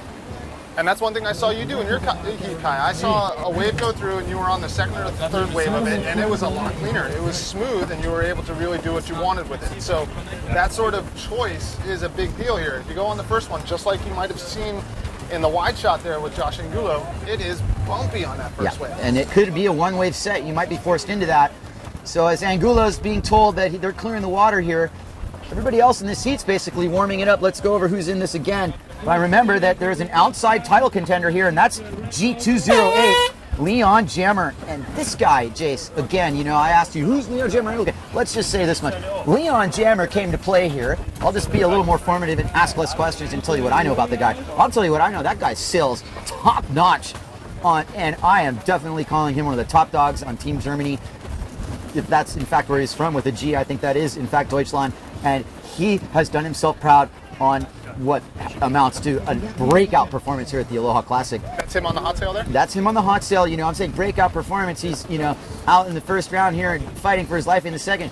But the point is, he's done all this, bringing a very strong impression. Right now, I mean, I'm giving my personal award to who's made the biggest impression on me, kind of in the unknown ranks, so to speak. Leon Jammer is that guy. Well, He's really impressed me. I spoke with Jeff Henderson, hot sails designer, yesterday. I was like, yeah, wow, you know, Jammer's pretty darn good, huh? And he's like, well, you should see him on port deck. Exactly.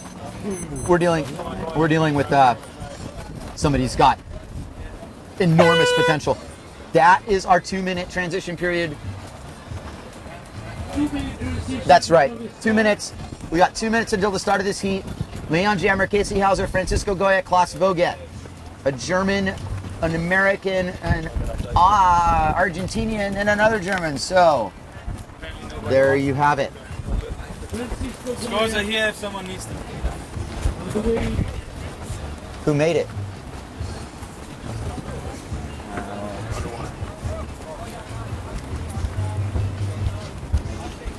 So the 2-minute transitional period just allows our sailors to get out and into the lineup. F3 and US 3. Advanced. It looks like it, yeah.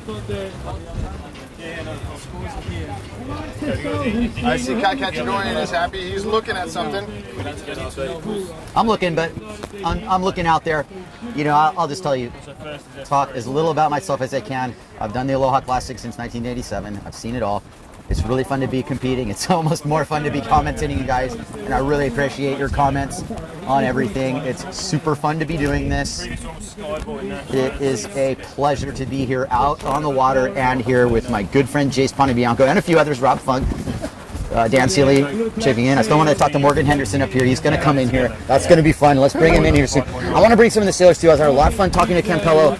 I'm starting to get pretty amped, Jace. Yeah, well, it is great to sit here and watch an event. It's great to have our whole attention on it. I mean, it's hard. I mean, you're probably sitting at a desk. You're telling me it's, and your head is underneath some work trying to peek out to see what's happening in Okipa. And here we are lucky enough to live on Maui Noko'oi, and we're getting a chance to watch great windsurfing with no distractions. It's great. All right. Well, it's like watching a football game with nobody around, like in the dark. Yeah. That's The heat's on. the heat. Jace, let's get a little biased here. Who are your favorites in this heat? Let's just call it out. Who do you think's going to win this heat, and what do they need to do to win it? Let's go with that. You tell me who you think is the favorite sailor here and what they do to become that favorite sailor. See if that comes through. Talk to me about Goya. Well, I mean, Goya's got the big name, and Goya, if he gets the set waves, he's going to dominate. If he doesn't get the set waves, then you got to worry about some of the other guys that have got some maybe more explosive maneuvers. And Jammer and Yeah, I mean, Jammer and Vogt, I think, are in a similar category in the sense that they kind of, don't consider their Hukipa their home break. Goya and Hauser do a little more time here, though. I have to say that Goya, very well-rounded sailor. Casey Hauser, to his credit, can sail both tacks, though is considered our starboard specialist. Now this heat's on, and the introductions aside. Well, here comes your favorite from the looks of it. I mean, I have to call myself a Leon Jammer fan here. Vogt's my teammate. I'd be rooting for him just as much. But all rooting aside, I root for guys like Leon Jammer who have so much to prove, and you can see the fire in their eyes. They want to sail here and shake it up. And Leon Jammer, really, it doesn't matter that he didn't make that. Did you see how long he waited to hit that lip? He wanted to explode off of that lip. And with 18 minutes and 45 seconds to go, that just doesn't even matter. The judges are going to give it a small score. It doesn't matter. But you know what? That's how it goes. That's how it plays out here at Ho'okipa Beach Park on the beautiful island of Maui. And we're looking really closely at these scores because I do have my own little selfish vested interest here, and I'm done with that. Let's talk world title here. Leon Jammer, needs to see everybody around him just fall and lose, and Leon needs to win this contest, and we've got a dark horse world title guy. And anything can happen. Anything can happen in the double. These guys are working their way back to meet up with Levi Seibert, the winner of our single elimination. If you get all the way back to Levi, you got to beat him twice in order to become the winner. That's how it works. You're watching the 2013 JP Aloha Classic. On the outside, that's Casey Hauser. Good, solid first turn for Casey. Kind of an upper wave there and a little bit slopey, but he managed to get 2 turns out of it. So in the beginning of the heat, with no scores on the board, Casey's up by pavilions, and he's waiting for something to come in. This is a west-northwest swell. You guys, I think it's smaller than everybody thought it was going to be. Can I come out and say that? Yes. Were we expecting mast high? Everybody's talking how amazing the conditions are. The conditions are amazing, but everybody overcalled it. We're watching the news. They're talking about Oahu right now. Pipeline's firing. It's a west-northwest swell. Our boy J.O.B.'s getting spat out as we speak. And this swell's trickling into Ho'okipa as Francisco Goya down low and Klaus Vogt up top. Give it a go. Francisco Goya, no stranger to big off the lips and throwing his lanky frame around. Doesn't make his first initial hit. This is the opening salvo for all these guys. Here comes Klaus Vogt. He serves it up. He serves his volley off the bottom. A frosty Ho'okipa lip greeps him up the top. He creeps up his fanatic board, ever so carving smoothly around. It's still going. Leon Jammer behind him. Vogt really vertical power wave riding. Pays for it at the end with a little bit of purling, possibly a little underpowered. Casey Hauser. Vogt sit a lot into a little spot there. 3 nice turns in a very small area. Here's Casey Hauser. Driving it off the bottom, looking for his aerial. Little pop aerial. Kind of same sort of location for Casey. He's working the upper part. We're getting news of heat winnings and losings coming in. Okay, it's official. My wife just came up and gave me a big kiss. I got second in that heat. Yes, Infamous TTs in first, so KK and TT through that. And shout outs to Fabrice Beau and Antoine Martin. You guys, you pushed me hard in that. Maybe the close beginning was close. I'm going to give a shake on to TT. You sail hard, buddy. Come here and talk to us after you check the sheets, huh? We're going to get Antoine Martin up here after he checks the judges' scores. So that's really excellent. Kai Cacciadori moving on into the next round of the double. And, getting through the trials was one thing. I really just wanted to make a little bit of, spare change here. Top 16, baby. You've been doing this since 1980, what? 7. I moved to Maui when I was 16 and saw Ian Boyd win the O'Neill at 16. Barrett Rodinger just beat that record a year ago. Believe me, man, I should be walking around on crutches out here. But you're not. You're looking good, and you know what? You have a great perspective of the Aloha Classic. It's eerie. It's eerie. I want to bring up the perspective, and I want to give a shout out to none other than KA1111. Jason, mate, where you are, Mauritius right now, you're slugging it out, doing your job. Russian Federation, it's an awesome event you're at. I want to see some pictures of you selling some sick one-eye, buddy. And we miss you out here, mate. And let me tell you, thanks for sponsoring this event, you and Nick and everybody at the crew at JP. Shout outs. Here comes Leon Jammer running the gauntlet and up vertical. He gets his board under the lip and he's going to skip out of this, unfortunately for Jammer. Maybe the first wave of the set jitters there. Here comes Francisco Goya. I'm going to roll that arc because this is kind of a wave that he loves to ride. It gives him a real bottom turn, top turn combination. Up under the lip, Goya floats it. He heads for the channel. He's gotten under the lip a third time. Goya with a solid score. Klaus Vogt now. Goya going clue first. That's what you do. All right, Klaus Vogt now. Streaking for the point. And he does an aerial, his stock move. He's going to head down towards the channel. That's not going to put him out of the running, but it's not going to put him in first place either. Hauser and Jammer on their way out. Jace, how is this playing out right now? This is deep in, we're done with the first round. Now we're talking about what's going to happen in the second round. Let's go into, not too far ahead, but, talking we can talk about the next heat. Alex Mussolini, Thomas Traversa, Russ Faro, and Robbie Nash. That's a heavy stacker heat. So Robbie Nash and Thomas Traversa advanced out of that first round and went up to meet up with Alex Mussolini and Russ Faro. That is going to be a hard heat for Russ, but he did so well in the single elimination that he's already there waiting. Other results are Victor Fernandez Lopez. He's going to be advancing on into the heat with Marcilio Brown and Jules Stenell. Also advancing into the second round is Ricardo Campello. With authority, I might add. With authority. He's going to meet up with Camille Huban and Masahiro Motohashi. And in the last heat of the second round is Bujma Guillaume, John Sky, Robbie Swift, and Kai Katchadourian. All right, live scoring's back up. Thank you, Mr. Page. Appreciate that. Casey Hauser in first place, apparently, is also on a nice wave, ready to solidify that.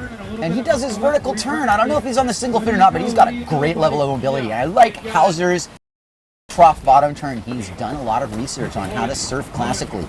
He's an all-round guy. Awesome character and sailing well here. Jammer taking a poke up top. This one's going to go Hector Connector all the way down low. Here he comes, connecting the dots. Jammer sailing like a true savvy local. Doesn't really fail too hard there. That was good. Vogt now all the way down on the point. It's one move territory for Vogt. He's got to do something explosive. He gets that Fanatic board up and out. And Vogt, you can borrow my 5.3 if you want, buddy. That looks like a 4.0, Bo. It's not that windy out there. Let me take my E11 glasses off. You're on 5.3. Oh, no. I went 4.7 in big board, and that nearly killed my campaign. It was a great start. It was the right. I would have never wanted to be on a 5.3 early, but it went against me there. Now, Vogt, riding a crappy little inside point wave has now gotten himself on a proper point wave. It is pretty much the first wave of a 3-wave set at least, but Vogt is playing scratch up. Now, Jammer outside of him, he looks around, he's like, am I going? No, he does a little fake check turn. Vogt on the bottom. Big slash from Klaus. Awesome. It's going to fade down to the point. He gets a secondary turn. He's kind of doing his S-turn carving, making it low. Jammer commits to the line. Jammer actually did go on that wave. I didn't catch him tacking. I was looking at Klaus. Now Jammer with a very vertical bottom turn, nearly out of control, gets to the smooth part of the wave, gets under the lip and does a goiter attempt. It's coming back around. It's not going to make it. He's not going to bring it back in.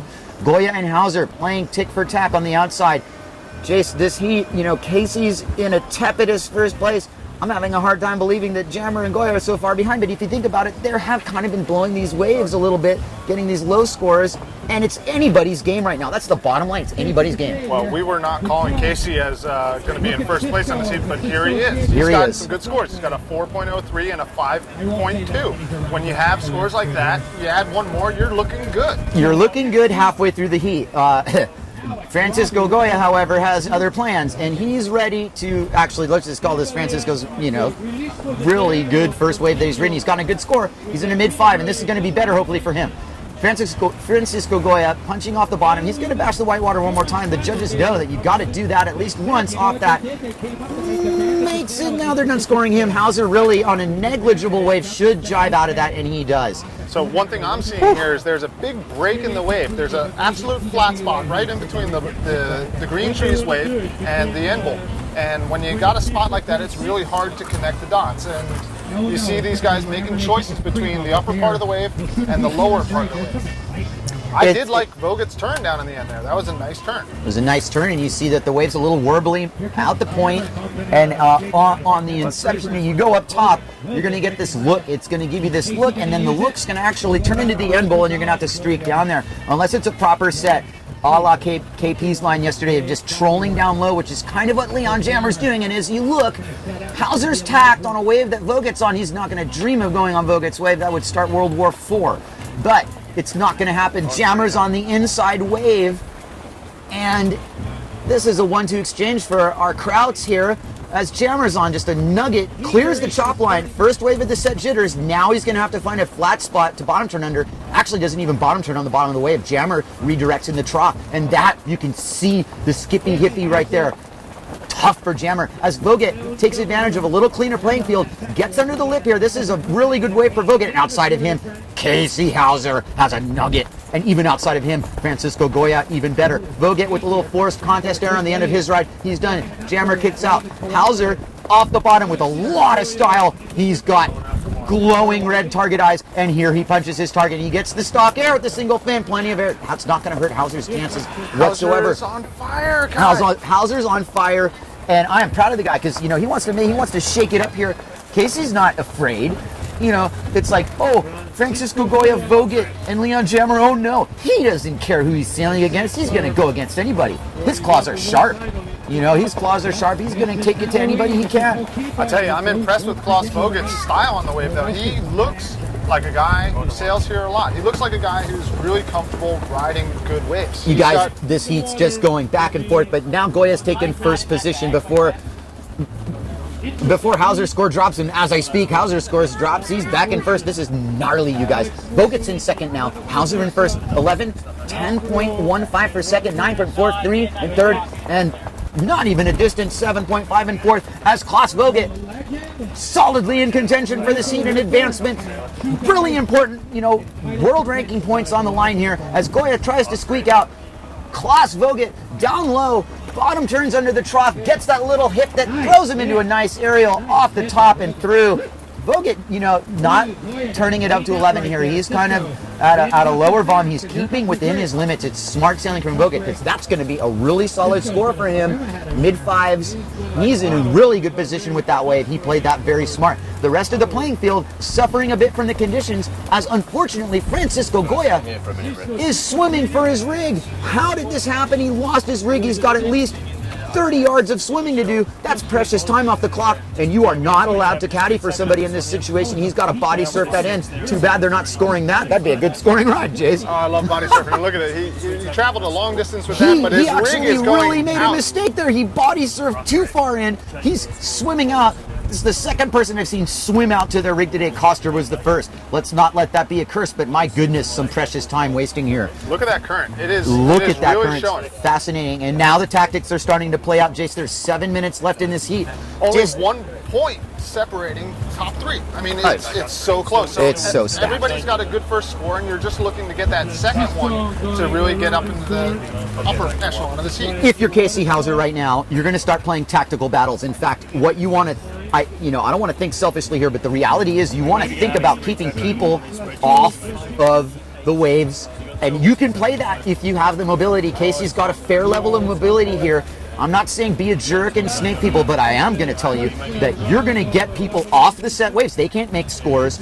You might ride them, you might look at them and look away, and you might want to boost your score. You can do a lot of things. But Casey's in a position here to play for keeps, and without having to do a thing, he sneaks a set wave under the noses of Jammer and Vogt. Vogt's out to sea. Jammer on the next wave of this set. Casey Hauser played this really smart. He's cool as a cucumber as he hits to the point. Take it away, Jace. Oh, here he comes up off the bottom. Nice, solid driving turn on that single fin Casey Hauser, but he's digging the rail and he goes down hard, and he's going to have a swim after this because the whitewater's got his rig. Absolute nightmare, Casey Hauser. I hope he did not break his rig. There is a 4-wave set coming into the outside. Casey's going, dong, dong, what did I just do? Leon Jammer with that skippy bottom turn. You might want to tighten your fins, buddy. He gets under the lip, but he gets up and over it. Leon Jammer with a huge aerial and fighting it. That's what we like at Hokipa when you're going ragtag, meat and potato sailing, gets over the lip. Judges, you got to reward that with a little bit extra than your stock air because that certainly had effort written all over it. Speaking of which, Klaus Vogt on the outside. S turning down the face. This is a connector wave, one of the best of the heat for sure. This draws the entire line from the point to the channel. He draws a beautiful bottom turn and gets on the lip, and he's not going to let this one go. Yes, he is. Unfortunately for Vogt, lets a big score drop through. Now, I want to see if Casey Hauser is in one piece. It looks like that Maui Sails Loco. I believe it is a Loco. Is in one piece. He didn't accordion the boom. It's no kitty rig. It's in one piece. Hauser is still in the lead and is not going to have to pay too brutal of a price other than losing a prime scoring opportunity by essentially blowing that wave. He dodged the bullet there, Kai. I mean, He dodged a bullet. with Vogt going over that giant speed bump, he had a lot of speed, and when he hit that bump, it just buckled him, and he wasn't able to complete that maneuver and get the big score that was available to him in that spot. So This is gnarly, you guys. This is such a close battle all the way across. And I'm going to say that Casey, anywhere between first and third. Now, any one of these guys can win this heat right now. With 4 minutes and change to go, this is the turning point. This is where it matters the most now. And believe me, these heats have had a tendency to rain down nugget sets right at the buzzer. I know I saw it happen in the heat I was in. You never want to see it if you're in it and you have a lead. Casey Hauser knows that was one of the things. I'll say this much. Hauser got on that wave, and he might have blown it. But you know what he didn't do is he didn't let anybody else on it, and he did sneak that under everyone's nose, so it probably would have gone unridden if it hadn't been for him. yeah, because he snuck under it. Nobody else was going to get it. He was the furthest inside. But look at the way he's working that single fin now.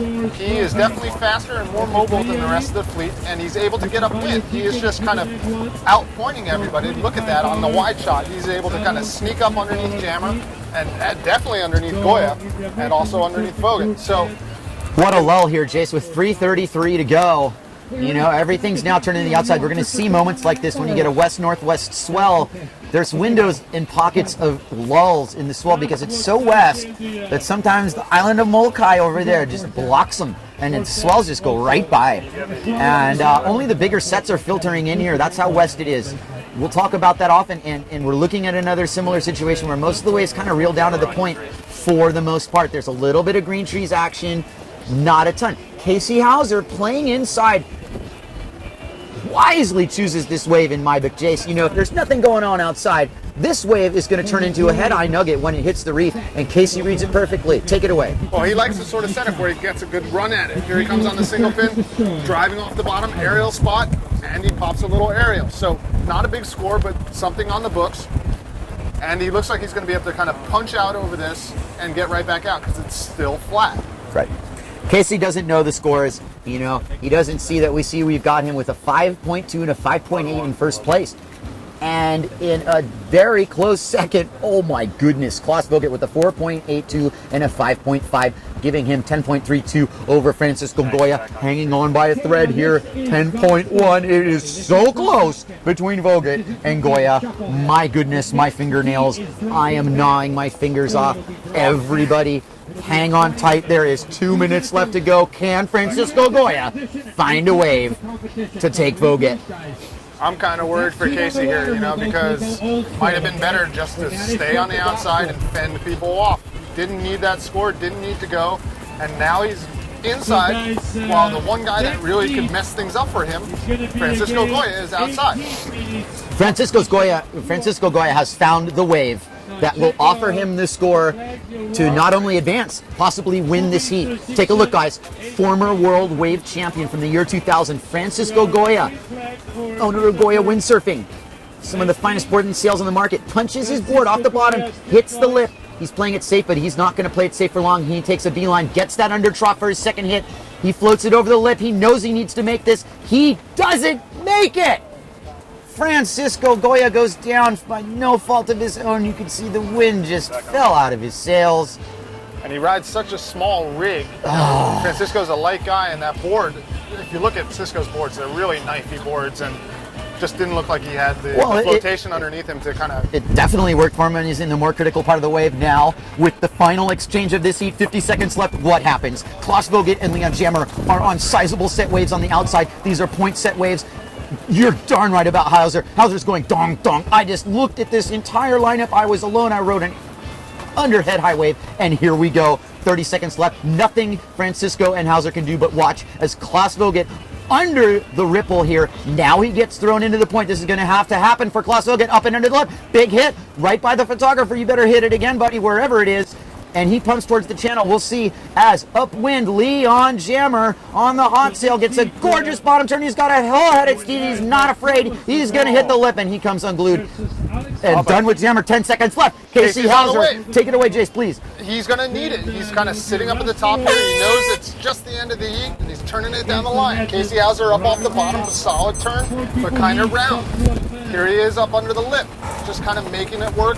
Doesn't look like he's got a big spot for a score here, so that's probably not going to help him any, but it was keeping busy at the end of the heat. So furious action, very Furious very action, tight man. heat. Wow. It's interesting when you look at the names in this one. I mean, not the biggest names of the first round, but really exciting heat. Just goes to show that on any given heat at Okipa Beach Park, you can have great action and really close battles. All right, close battles aside, now we're into the second round of the double elimination, and right off the bat, 2 title contenders are squared away, and that is Alex Mussolini and Thomas Traversa. I can't even tell you how gnarly this is, you guys. Right now, Alex Mussolini is holding on to a world title. Let's get this straight. Philip Koster is not going to be world champion after this is over. That's done. And these guys are best friends.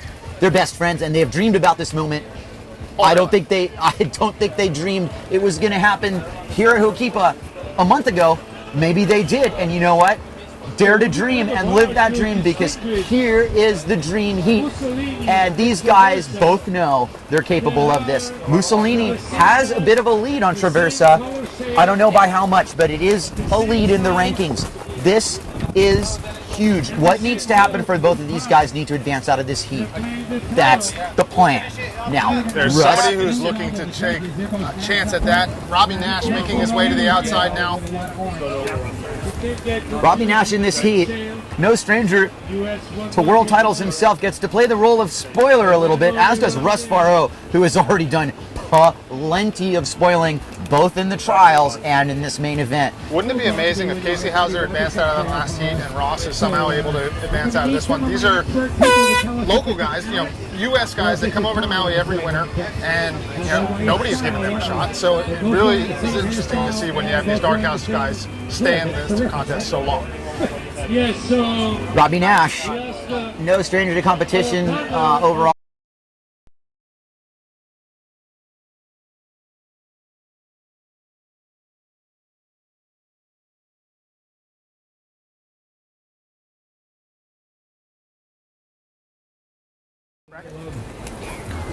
All right, welcome back to the 2013 Aloha Classic. That was Robbie Nash doing a giant push loop. And that was Thomas Traversa under him with Alex Mussolini on the outside.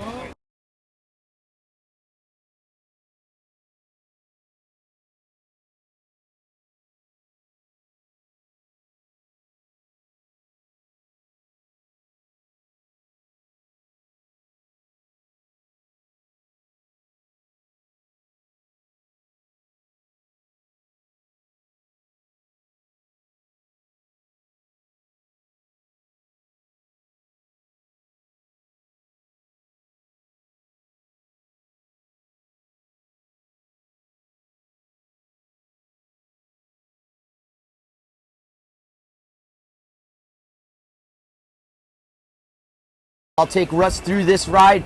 He gives up on the whole thing. Jace, take me through Robbie. Photog was in the way for Ross, but here comes Robbie Nash. Big speed, here he comes under the lip and traveling down the line. A little bit of a skizzle aerial for Robbie, but he's got a nice top turn spot there. Blows the tail loose, a little bit of an aerial. So Robbie Nash keeping busy. Robbie Nash, we're watching him sail in a contest here live. Everybody at home, you're watching history here. And in more ways than one, it's not just the fact that Robbie Nash is sailing the contest that makes this historical. It's the fact is that Alex Mussolini and Thomas Traversa are going to go trade blows for a potential world title. And here they are, 1-2 right now. This is Thomas Traversa on the first wave of the set with Alex Mussolini out the back.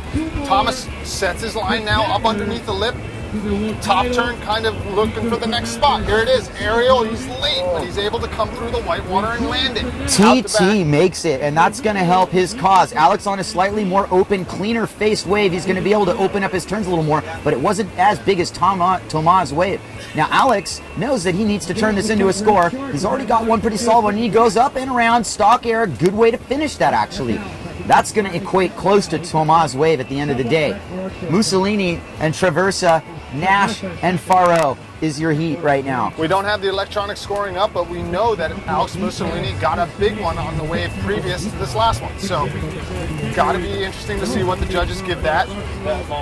He had a one-handed aerial and also another aerial. So, some big. Now, Mussolini is in the lead due to the fact that Philip Koster did not advance out of his first heat in the double elimination. Thusly, he's relinquished his World Wave title. We're going to have a new World Wave champion at the end of the day here. I'll say it many times. Today we'll get to the result of the World Wave Championship. That's amazing. Upwind, as the live scoring's back online, Russ Faro, who is in 4th place in this heat, needs to get into the game. He bottom turns his multi-fin board as he sail. He is under the lip here. He gets even further under lip, travels a little bit of a lip line floater there. Well done for Faro. That'll be a score for him. He only had toothpicks on the board so far, so with one scoring, that'll definitely be in the 4 to 5 range. Now, right now you can see as the scoring's back up that Traversa F3 is in the lead, a comfortable and familiar position for him at 10.38. In 2nd place, possibly without all scores on the board, Alex Mussolini, 7.82. Not too far behind with a pair of mid-level 3s, Robbie Nash. And Russ Faro will either jump up a position or hold 4th position. It will depend.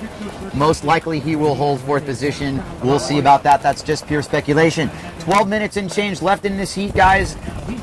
Woo! This is the 2nd round of the double elimination first heat.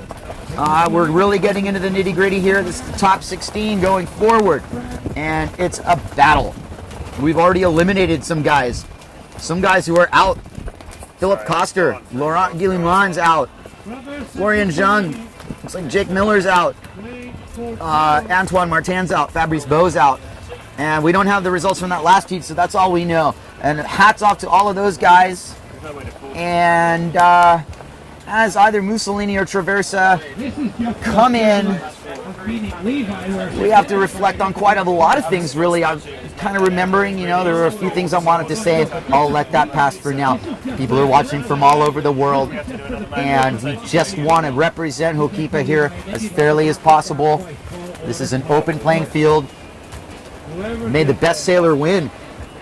And it's hard, you guys. Professional windsurfing, it's a battle to find the right sponsors. It's a battle to get the support to be here, to have the favor of the judges, everything else. As a mid-wave set pulls in, the heat numbers are the same. That's Thomas Traversa up top. I know his style well. He's got very precise turns. It's not really going to turn into a score for him.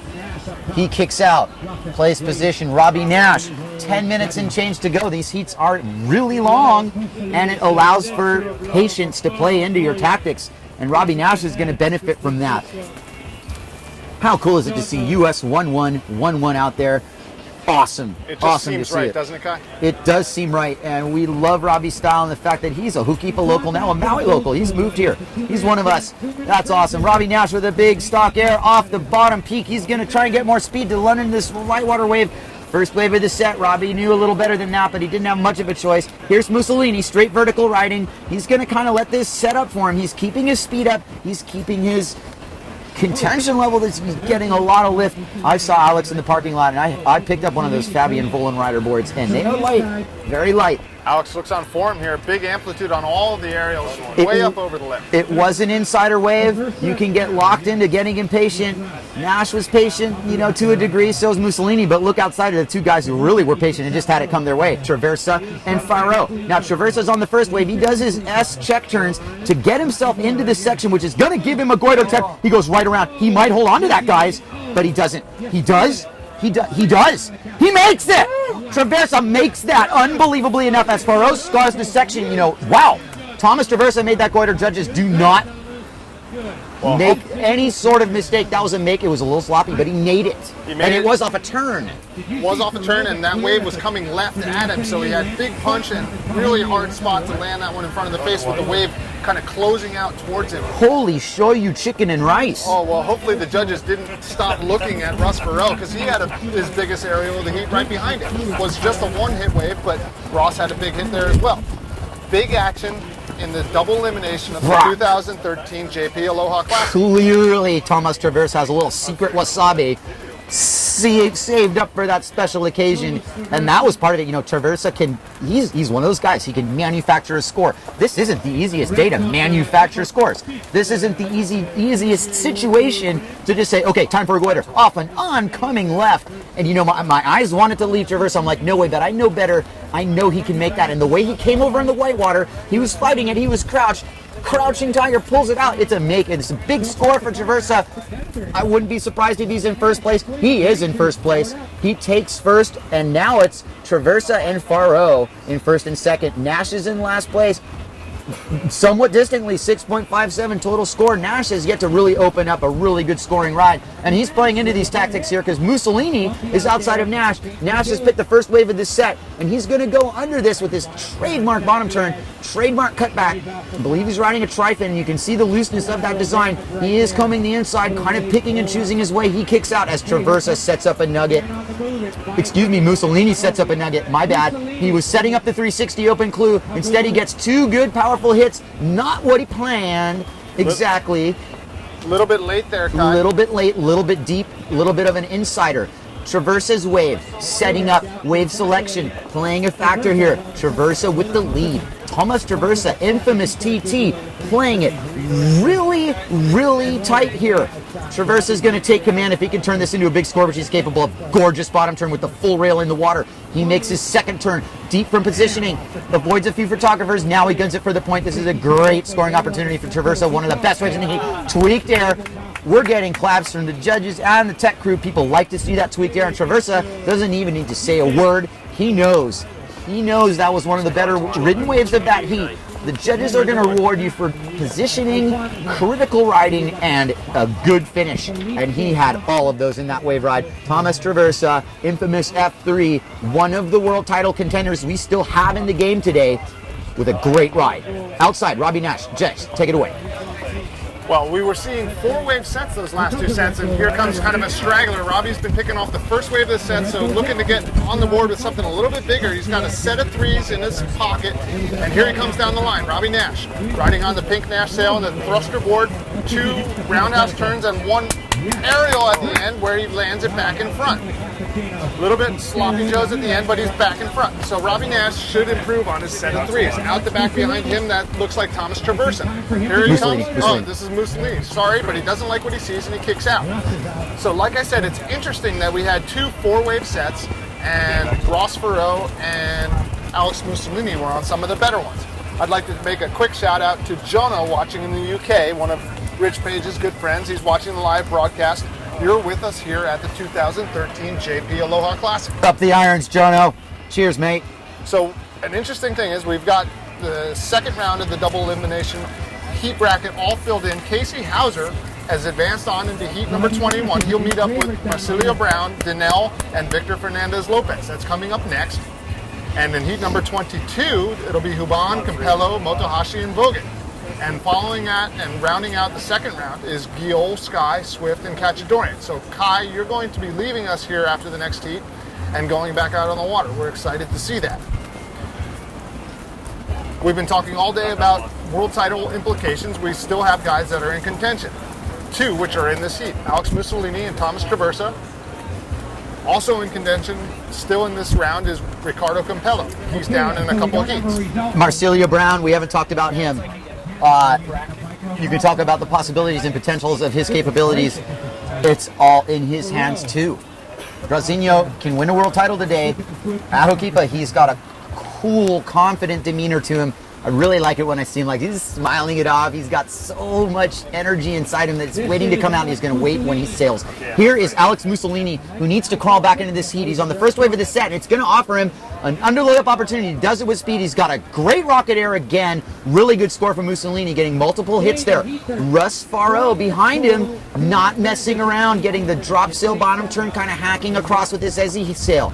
All the way upwind of Farrow as Farrow does his second aerial on that wave. Thomas Traversa getting it done, doing a really good line there, preserving the wave in front of him, keeping it alive. Upwind, here comes Traversa with a good size aerial. One-handed there, grabs the rail. One-handed there. This is a good exchange for everybody.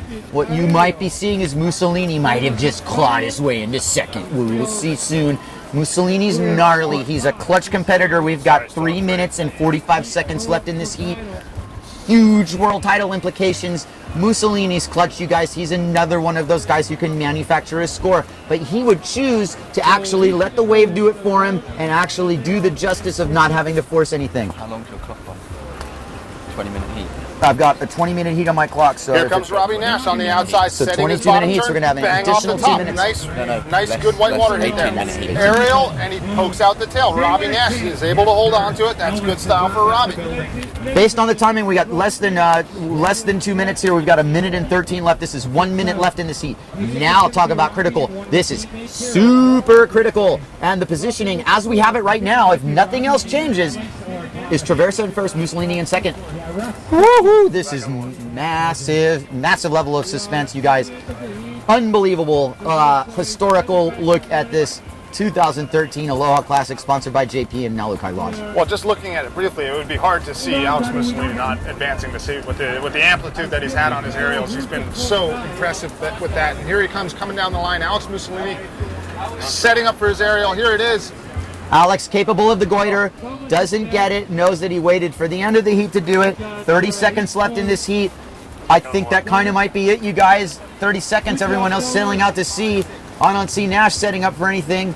I don't really see any more scores dropping in this heat. That was a solid exchange. Oh, but this is a gutter for Ross Farrow. This is a gutter for Ross Farrow. So, okay, the final heat scoring looks like it's going to be 10.55 for Robbie Nash and 10.45. 1/10 of a point. 2/10 of a point is separating Robbie Nash and Ross Farrow. So, really tight battle there. Ross really giving it his all. It'll be interesting to see if these guys were on the wave early enough. The one on the outside for Robbie actually a little bit bigger. Really interesting to see. Would you score that? Are the judges scoring Robbie Nash? We're getting a thumbs up from head judge Chris Freeman. You're scoring Robbie Nash. Ross Farrow is not even on a wave he wants to ride. Robbie Nash's score is going to count. You guys, this is possibly history in the making here. Come on now, Robbie. Robbie highlining it towards the point. H Poco point. Robbie Nash with this traditional lay down the sail bottom turn. Super full power. Awesome spray off the top. He cuts his rail. Robbie Nash, thank you for coming to play, my friend. It was awesome to see you. Aloha. And on the outside, this is Levi Cyber just getting a quick little warm-up wave. Levi's the winner of the single elimination and just kind of trying to stay loose as all the rest of the competition is vying for their chance to meet him in the double. So Levi Cyber just getting warm. Levi riding on the Quattro rig and the Goya sail with the Red Bull logo. Really on form through the single elimination. How's the wind? Managed to win out a tight one over Bant Rodiger.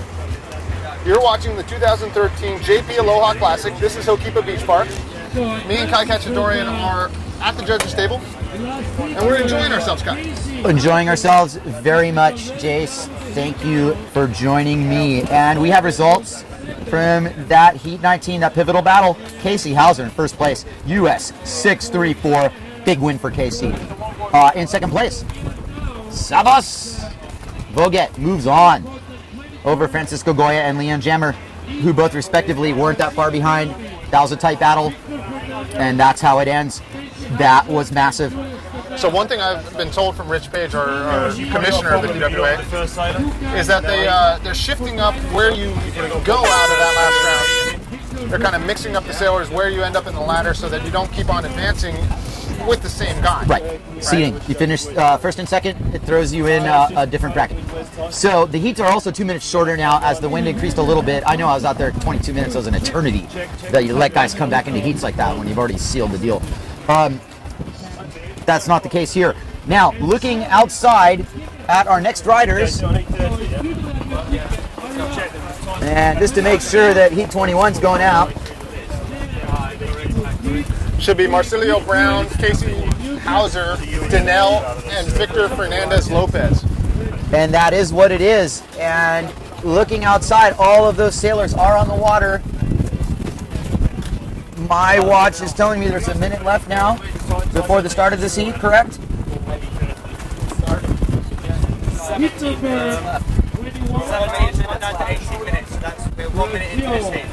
I've got 19 on my clock. Yeah, we're down to 18 minutes plus 2. So it looks like we're already 1 minute into this heat. 1 minute in already. Yes. Okay, we're 1 minute in. We haven't seen any scores drop, but Jules Donnell is going to change that. And this counts, guys. Okay, so here's Jules Donnell. And he kicks out. Sorry about that. It was not that exciting, but we do understand that tactics are going to play a role here. Jace, you know, the amount of waves coming through per heat isn't a ton, and this is playing out. I mean, it's almost like every heat follows this script. It starts slow. There's a little salvo of waves that come in, and then right at the end, there's like this little, you know, opportunity to do something if someone needs it. It's not going to favor everybody. It's going to favor whoever's in position. What a spot that was for Robbie, that last wave. He really, it could have changed the landscape of that heat. I don't think Robbie's going to lose any sleep over it. He will reflect on this event as fun. And it was great to have him be a part of it. Wow. Right, and there's one reason, and one reason alone for Robbie Nash to be out here, is to get Hokipa all to yourself. And guys like Casey Hauser appreciate that as well. It's hard to get waves at Hokipa, and when you get into a contest situation, you get your pick of the litter, and there's nothing better. Here comes Barzinho, who's going to get under the lip here, off that little trough that throws him into a big talk attempt, over-rotated. Not going to score well. Submarined hard at the end of that one. Submarined hard. You could see the little ripple on the side of the trough that threw him into that move. And Victor Fernandez-Lopez with a full head of steam with his Fanatic board comes around, bats the lip. He's a powerful guy. You know, you wouldn't want to be a lip at Hokipa and have Victor Fernandez come and hit you because you would be vaporized. And that was what he did to 3 different lips there. And his 4th turn, and that's a good score for Vic, who now makes it out safely. Casey Hauser, claw still sharp, still catching his breath after that battle. He's right back out there. Whew. Man, he won that last heat. Huh? He won that last heat, you know, by the margin that he did, and, you know, he made it happen. Hey, a heat win is a heat win. Heat win is a heat win. It feels good when you're number 1 as opposed to number 2. There's a lot of confidence that comes with just being in first place out of your heat.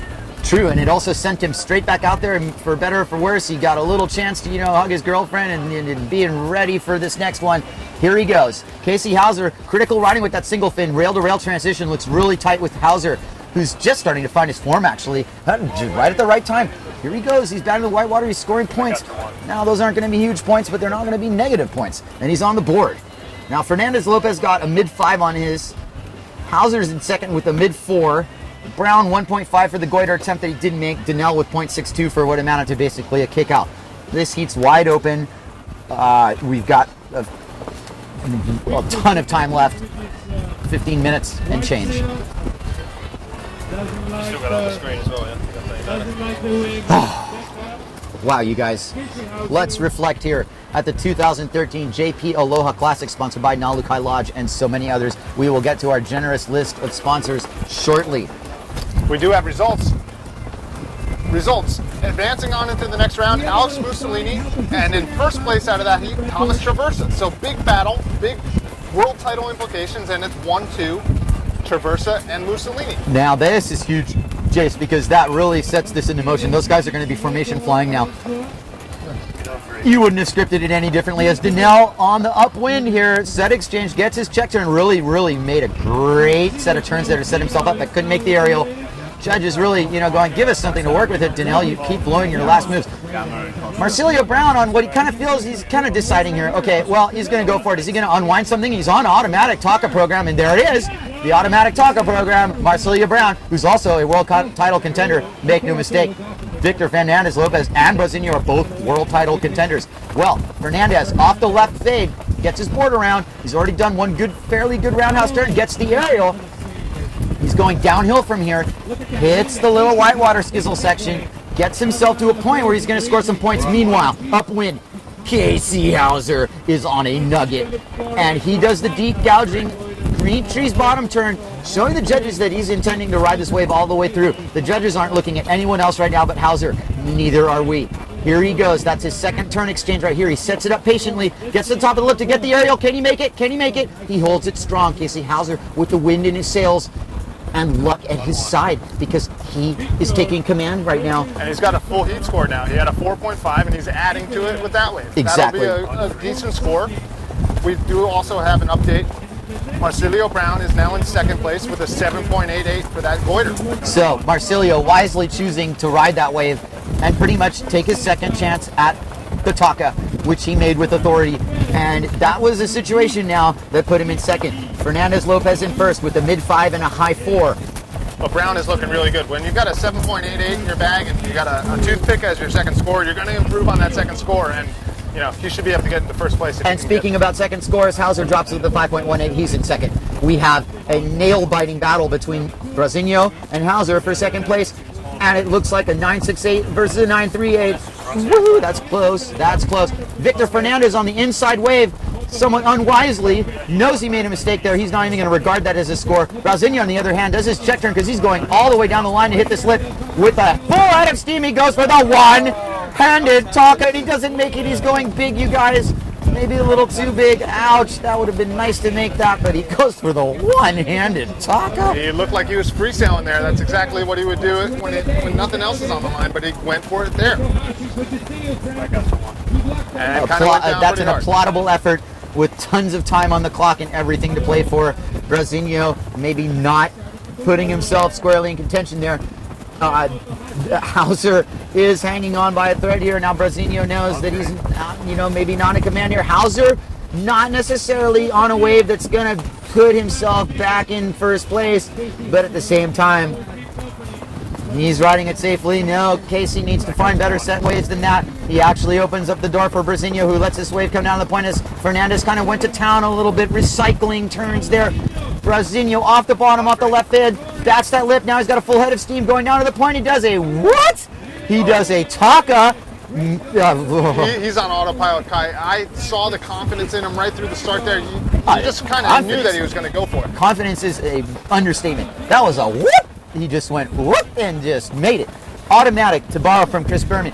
And you know what? That's one of those things. You knew he was practically going to make it before he tried. You just held your breath because you want to see it happen. You really do. We're fans of wave stand. We've got to try something like that. You know, might not be on your team or whatever. Blah, blah, blah.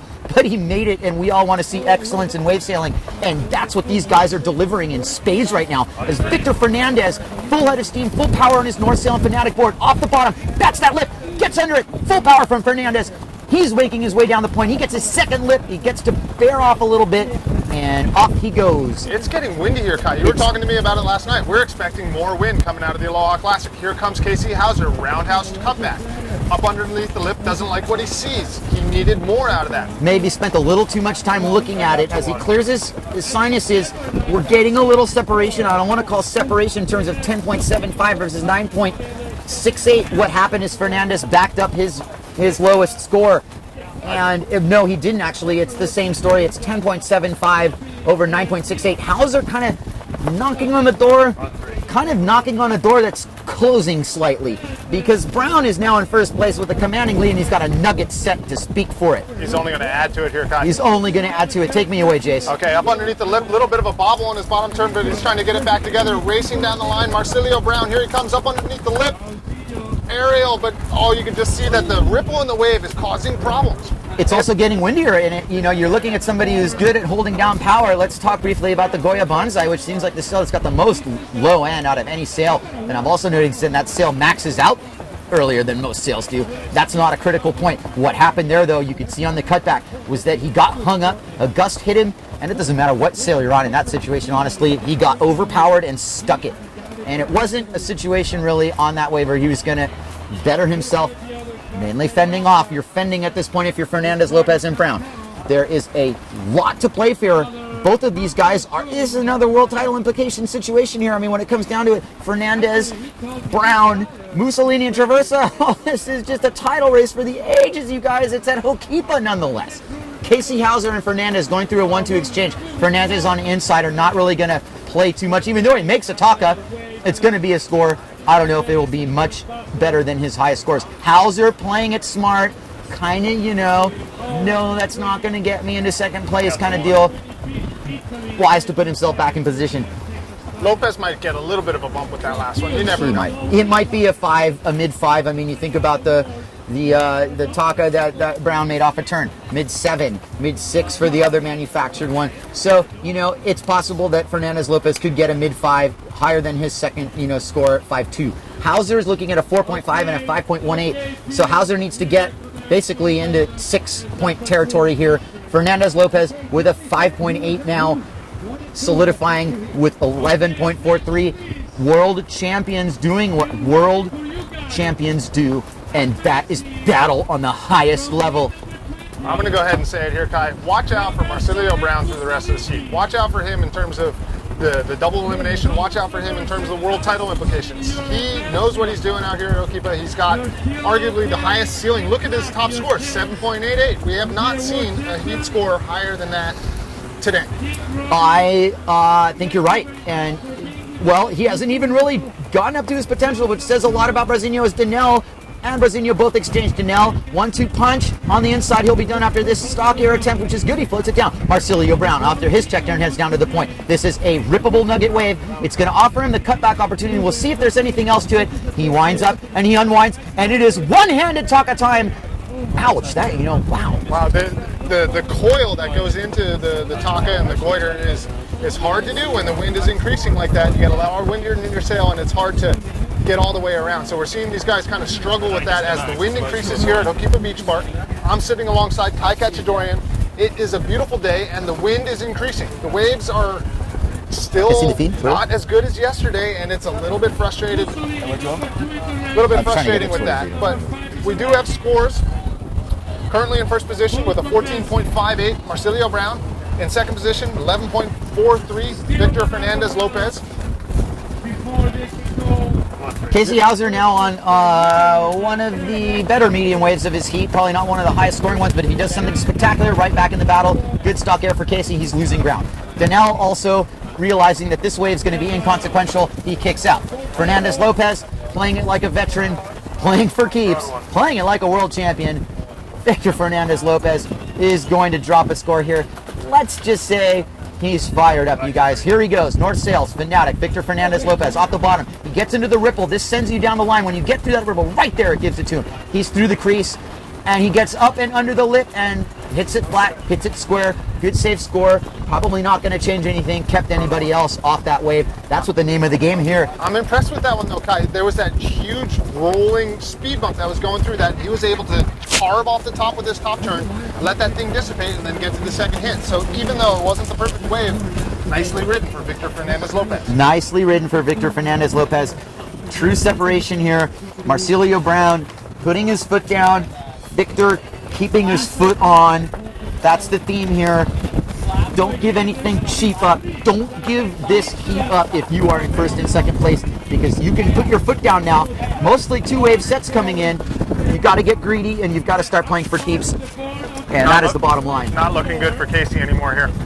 Well, there's plenty of time, and we don't want to predict too much. Right now, Marsilio Brown on an inside wave. This is technically the first wave of this set with Danelle setting up. Hauser is outside on something, though. I've seen more two-wave sets than I care to on this day.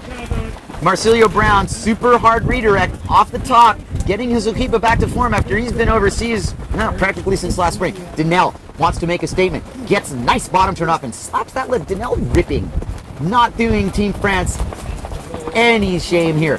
Danelle up and under that lip and throws it out. Kind of a French turn there. It's all good. Good stuff from that. Slinks it around. Casey Hauser all the way upwind. Jace, what do you see? I see not much of a wave, and he's kind of behind the spot already. So he's going to give it a hit, and just kind of a small pop air whitewater hit at the green trees area for Casey Hauser. But he is in a good spot to be able to get outside and in position before the end of this heat. We've got about 5 minutes left, and the action is good. The high-end level of this action with Marsilio Brown is amazing. I would be watching out for him. If you're Victor Fernandez Lopez, you need a little bit more. There's a big top turn, and redirecting it around the whitewater and kicking out. Oh, Jace, these are the moments in these heats where if you could just make waves happen and give a wave to each of these guys, it'd be perfectly fair. Well, it's not about fair, is it? It's not about fair at all. It's about competition. It's about selection. It's about luck a little bit to this degree, but you make your own luck at Okipa. You put yourself in position to get lucky, and that's exactly what Marsilio Brown has done, taking a wave. So he's kind of doing some check turns up at the top of the wave here, waiting for the wave to smooth out. Got some big bumps in it still, but here he comes. Marsilio Brown up underneath the lip, aerial, pokes the tail out, and looking for the next one. Big roundhouse cutback, doing the most with what the wave will offer. We've got some scores. Marsilio Brown still in first position with 14.58. Victor Fernandez Lopez, second position, 11.43. Hearing on the Twitter feed, change the battery. Is that an audio problem? Check. Testing, 1, 2. Change the battery, I'm being told. Thank you, Surf Photo NZ. Testing. Well, we might just have to change the battery, but what we might have to do is also follow Jules Denel. And Jules Denel off the bottom. And radically off the top. This is some surf style from him. He can claw into third quite easily if he gets a good score here. Jules Denel, floater, and landing. Denel has landed. And he is heading for the channel. And, you know, keep that hair flowing. All good. Victor Fernandez Lopez kind of arcing along what is kind of a, you know, there it is. He did one of those earlier on, He did it earlier. Forced taco on a small wave. Casey Hauser, big contact on the floater, upwind. Not quite really a scoring opportunity. Marsilio with a chance to really put his foot down now. Gets under the lip. Tweaked air. I love that movie. No, I can't do it. And gets a crisscross turn. Now we're going to see some open. He does the open taka. Well, thank you, Brasinho. Oi, oi, the nation of Brazil has just called you first place in this heat. Most likely, if nothing else happens, not a lot of time left. 1 minute and change if I'm not mistaken. Looking on form, Kai, I can't express to you enough how important momentum is. I mean, you know it, you're still in this contest. Being on form early on in the double elimination gives you confidence as you go through and get into the harder and harder heats. Am I in the next heat? No, you're not in the next heat. You're in the final heat of the second round of the double elimination. Coming up next is Camille Huban, Ricardo Campello, Masahiro Motohashi, and Klaus Vogt, I believe. All right. So we got 2 simmer riders in the next heat, and a little bit of more friendly fire coming from my team guys, who I'm very proud of. It's been a tough contest. Way to go to keep going, Vogt and Motohashi. Denel on just an absolute postcard nugget. Super smooth wave off the bottom. He's kicking some tail, you know, he's getting contact. He's doing what we want to see. Victor Fernandez Lopez, as Denel blows tail one last time. Fernandez Lopez, full Brody cutback, does not pearl because he's got momentum off the cutback, gets the arrow off the section. Hauser displaying intent to ride this wave. All these waves are going to count. Hauser's going to count, and Marsilio Brown's going to count. Hauser fading left like it's Sunset Beach Oahu, does that well-placed bottom turn cutback combo on a single fin quattro. And Hauser gets the little boom air. Doesn't make it. Marsilio Brown to close this heat out on the first wave of a 4-wave nugget set. Well, whatever, Marsilio, you know you're winning this. Maybe he doesn't. But, you know, you never rest on your laurels. Big spray. Keep it in one piece. Wow. Super aggressive now. Down low, Denel. I don't know if this counts. This is not going to count. It's not going to count. No, nobody thinks it counts. Denel knows it doesn't count.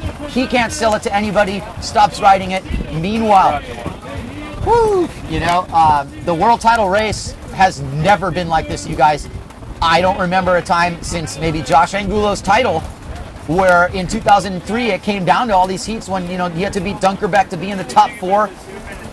We had a lot going on there. Jace, take me away. Well, let's talk about something you and I were discussing off mic earlier on. You know, there's an interesting thing. The top 8 out of the first round of the single were all AWT sailors. And now in the double, with the PWA guys kind of noticeably missing, now we've got a really good crop of PWA guys coming up through the double. I mean, Marsilio Brown, Victor Fernandez Lopez, Alex Mussolini, Thomas Traversa, Robbie Swift, Buzma. I mean, there are some unbelievable sailors that are coming through this double and looking to meet up with Van Rodiger and Levi Sada. It's going to be great. If you hold just a little bit, absolutely. Hold just a little bit. The incentive's never been higher to push the level here. Even when there's a new sailor. Really, some new dynamic about this live webcast we're bringing to you for the sailors' mind that they know. It's not just the people on the beach watching, huh? There's thousands and thousands of people watching us right now, Jace, and we got to keep it clean and keep our language together and not get political. These sailors, they need to sail as good as they know how to because they want to put a good show on in what has suddenly turned into the final wave event of the PWA Tour 2013. Take us through that. Chile gets canceled. Chile gets canceled. This is all the marbles, you guys. And do we have Camille Huban on this wave starting the scoring of this heat? Well, it certainly looks like it, and he straight lines into a low H Poco. Good open score for Huban, who knows exactly how to play this. Wow. Okay, the other sailors in this heat: Klaus Vogt, Masahiro Motohashi, and what's the last guy in this? Is that infamous Campello? It should be Vogt. It could be Campello, Motohashi, Vogt, and Huban. Okay. Once again, I'll just say that. Huban, Campello, Motohashi, and Vogt. Klaus Vogt on his first scoring wave. Off the bottom, full rail, bottom turn into a big cutback. Come on, make that around, Klaus. Do us proud. That was awesome. I wish he would have made that. He does too. Anyway, Ricardo Campello, not, you know, didn't do anything, but look at this wave. Ricardo take a deep breath. He's like, okay, I've got this wave, and it's time to get to the scoring. He punches a really good apparent wind line, gets his momentum going straight off the top. Super good wave riding from Campello. You could tell he wants to atone from his first round. He told you that himself. Full rail into the side of the wave. Nothing but power from Venezuelan player, yo. This guy is a gnarly competitor, and that's a good first score. Masahiro Motohashi is going to go on this. He's going to take his red board, and he blows up. And you know, that wasn't his fault. He got a gust of wind, and he blew up. So what? The judges can't even really feel compelled to score that. This is it. I think what you're looking at is Juban with a great opening score, 7.8. We do not have Campello's first score. Boget with a 1.8, and once Campello's score drops, it's going to be Juban and Campello in first and second. That's a giant score for Juban to start off with a 7.8. I mean, to have that as your first score of a heat with... It's straight ridiculous. I mean, that's a huge score. That's like being dealt two aces. Do you think they overscored that, Jace? Just be honest. Yeah, maybe a little bit. Maybe a little bit. But here's the thing, is you get a really good wave at the top of the heat. You compel the judges to set the scale. Now what will happen is they gave Juban a 7.8 average on that. Well, there was a high and a low to that. This played out. The judges are impressed with the length of ride and the amount of hits you get in. He tagged that left and right. That's something to take note of. Anyway, Juban is back up and riding on the inside wave of this two-wave set. And he grabs wide on his bottom turn with his Maui sail, and he aims it for the lip. It hits the trough, it hits the inside. He gets full extension on a look back. Real flexible aerial. Woo, Here that comes was on good. the outside. That's Bogut going over the bumpy spot, but up underneath the lip. Whitewater climb kind of blows up, catapults on impact of the whitewater area. So hard to keep things together when you're going over the bumpy part of the wave there. Poor Klaus Bogut is swimming for his rig. Maybe not in the best place he could be right now. Really wanted to make that wave. It's been a tough heat for Klaus. Check out the current time. It is really radical. It's west enough that it's throwing his rig into the bay, but the wind is going to try and blow it downwind. Meanwhile, downwind, Camille Juban sneaks this one under. He's going to do the classic left fade bottom turn on a super tight wave that's going to offer him the chance to go up and under the lip and back into the channel. This isn't his high scoring wave, but he threw a lot of style points in that. And take note, get greedy. And if you see a wave and you like, it was definitely sneaky. He snuck that in, and it was smart because he's got a backup score. And now Camille can say to himself, I've got three decent scores now. Yeah, 3 decent scores. I can be absolutely picky, and I can also block. He can get straight into blocking now. And you guys, we don't want to endorse this and say it's the way to do it, but you know what? You can't win a heat if you can't get on the best waves. And if you get on the best waves, even if you have a sizable lead, it is definitely a tactical advantage. And it's not like Juban's going to just kind of mellowly ride through a wave. He's going to go out and tag it. He always does. He always does. On the outside, Ricardo Campello. Still big World Tour implications for him. He's riding on the JP board with the Neil Pride sail. He's dressed all in green, kind of waiting up at the green tree. Ricardo Campello seemed real confident in our little talk earlier, so it'll be interesting to see if he'll be able to find the form that has made him a former world champion in freestyle. Here comes Infamous RC off the bottom, draws his line, hits the lip with more of a horizontal angle. That's based on trying to make the wave here. Now he cuts it a little more vertical, gets the side of the board just in the top of the coping, we would call it, skateboarding terms. He's a powerful guy. First, he's not the biggest guy. He's gotten a lot bigger over the time that we've seen him on tour. I mean, obviously, Ricardo came on when he was just like 14 or 15. He was just a little grump. But now he is a strong adult male and has got a lot of power in the things that he does. Absolutely. Campello is definitely a full-grown man and a full-grown competitor and a world title contender. Make no mistake, he's a world title contender in this heat. Well, and he's another one of those guys that really gets to be the best in the highest anxiety situations. I mean, he's melted down, everybody has, but I've also seen Ricardo's level go higher than even you think that he had in a competition situation. And that's based on the pressure too, Jace, without a doubt. We have a 1-2-3 exchange setting up here with Camille Juban from Guadeloupe, looking like he's going to set up a really nice scoring opportunity. Mind you, these first waves of the set have some chop ripple on it, so he's going to have to negotiate that. As he does, he gets his top high snap, and look, there it was. He got a little ripple to deal with there. It slowed him down, but he negotiated, and now this wave should offer him another turn at least. Anyway, maybe not what he imagined. That's what you get for the first wave of this set. Klaus Bogut, proper point wave with Masahiro Motohashi setting up out top. Bogut mistimes his bottom turn and completely blows the wave. Sorry to say. Anyway, Masahiro Motohashi not gonna slouch on this. He knows this is a big moment for him. Big bottom turn under the crown of the wave, under the crown of the lip, gets his second stanza here. brings it into the point where he knows he's going to take aim to it, and he goes up and floats over with that red board, not going to get dragged across this time. And Masahiro's on the board. Well done, Motohashi-san. Good way to keep that score solid. Don't go on the rocks right there, buddy. Oh my goodness, that's a little close to the rocks. I don't want to go anywhere near those things ever again. Well, we're going to carpet them for you. That's your birthday present coming up. Anyhow, it was... lost my train of thought there. Well, you know, there's not much going on the outside. Campelo's got won't even be a head high wave if he decides to ride it. The dynamic here is Huban can sit here and kind of watch Ricardo claw into it and watch a battle between Motohashi and Campello set up. Voget's got to do a lot more work to even be a factor. Ricardo, though, decides that a deep rail gouging bottom turn with that cutback, that was super nice. The judges will take note. He's turned a low scoring looking wave into a high score that he looks up in disgust, kind of says, what happened? He wanted that last salvo to really make that a high score. That probably won't better a 6.05 and a 5.53. And so it goes. Huban on the outside now is playing for keeps. With 12 minutes and change here. Excuse me, with 10 minutes and change here. Thank you. And he's picking up all the best waves, Scott. He is, and Voget's doing a good job of at least putting himself in contention by being on this outsider. He's going to let Campello in on the third wave of this set, should it exist. Huban again on the first wave of the set. Maybe a little case of nerves here. He wants to play defense. He should be on this outside two waves. Anyway, Huban puts the rail of the board in the lip as it goes over, gets the same similar kind of check turn. Klaus Voget heads to the outside and gets his first salvo as Huban spins around and blows a weird looking top gun. Here comes Klaus Voget.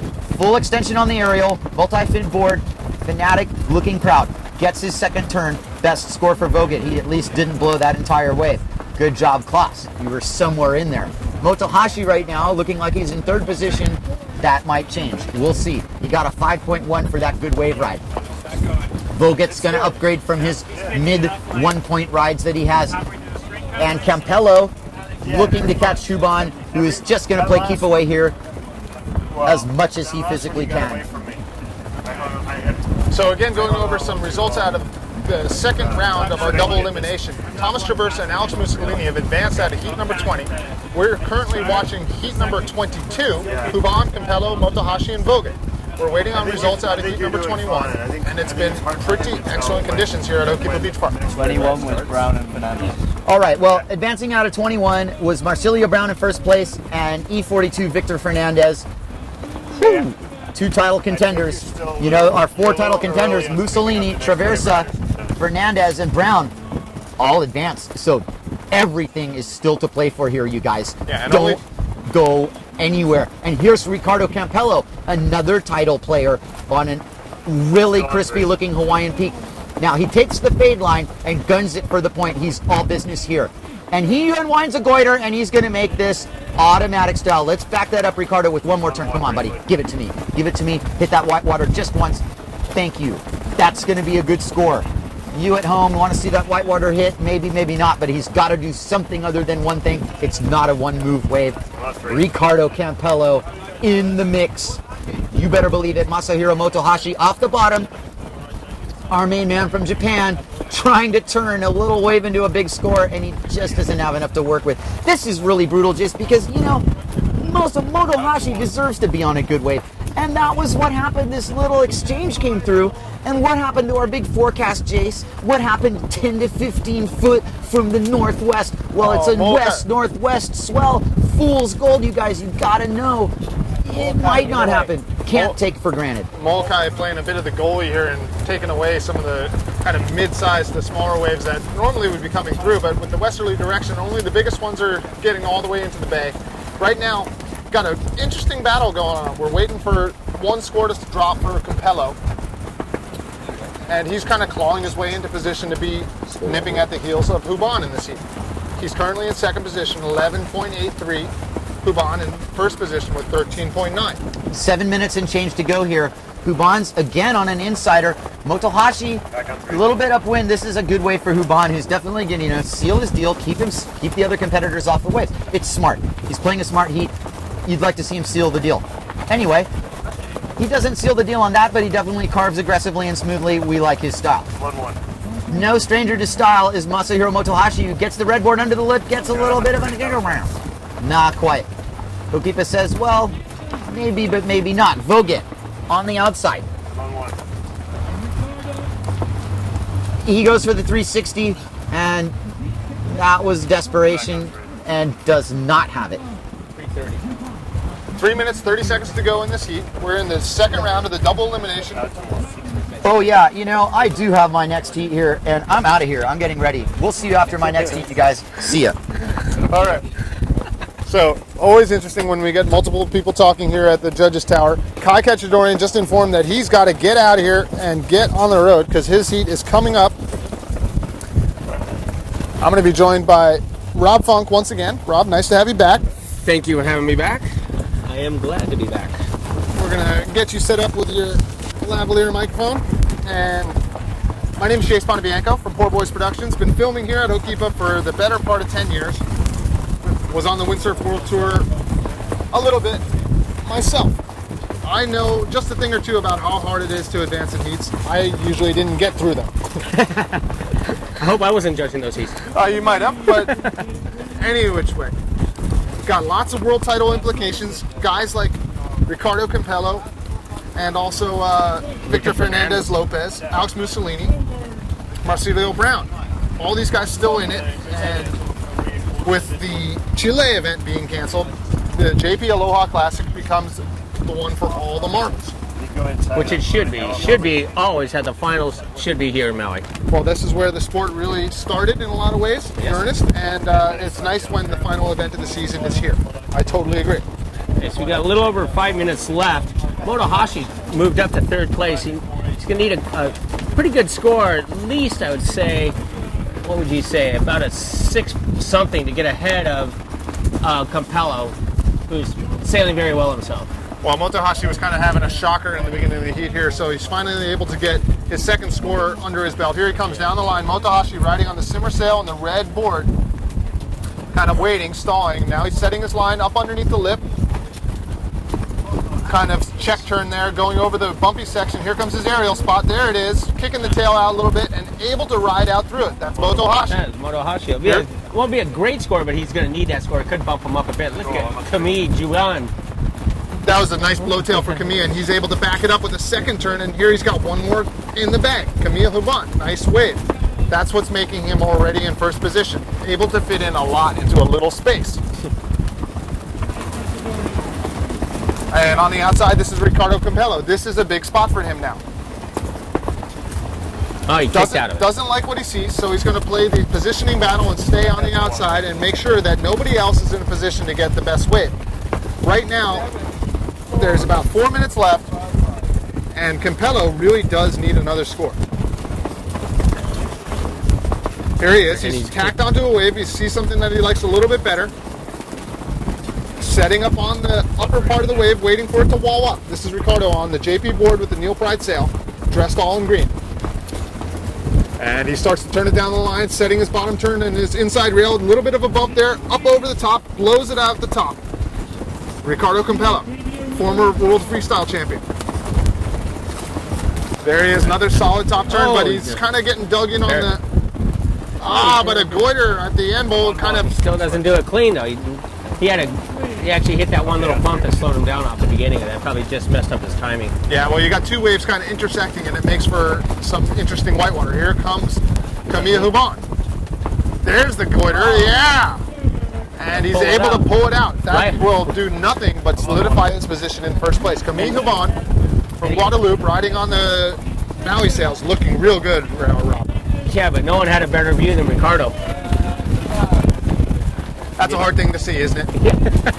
It is. Yeah, I mean, when you're in a heat and you're in second position and somebody stops a goiter in front of you, it does one of two things. Either it's demoralizing or it sets a fire underneath your butt. And Ricardo has got that move. He can do a goiter, he can do a taka, he can do all of it. So it'll be interesting to see if the waves cooperate and he's able to get into a scoring position.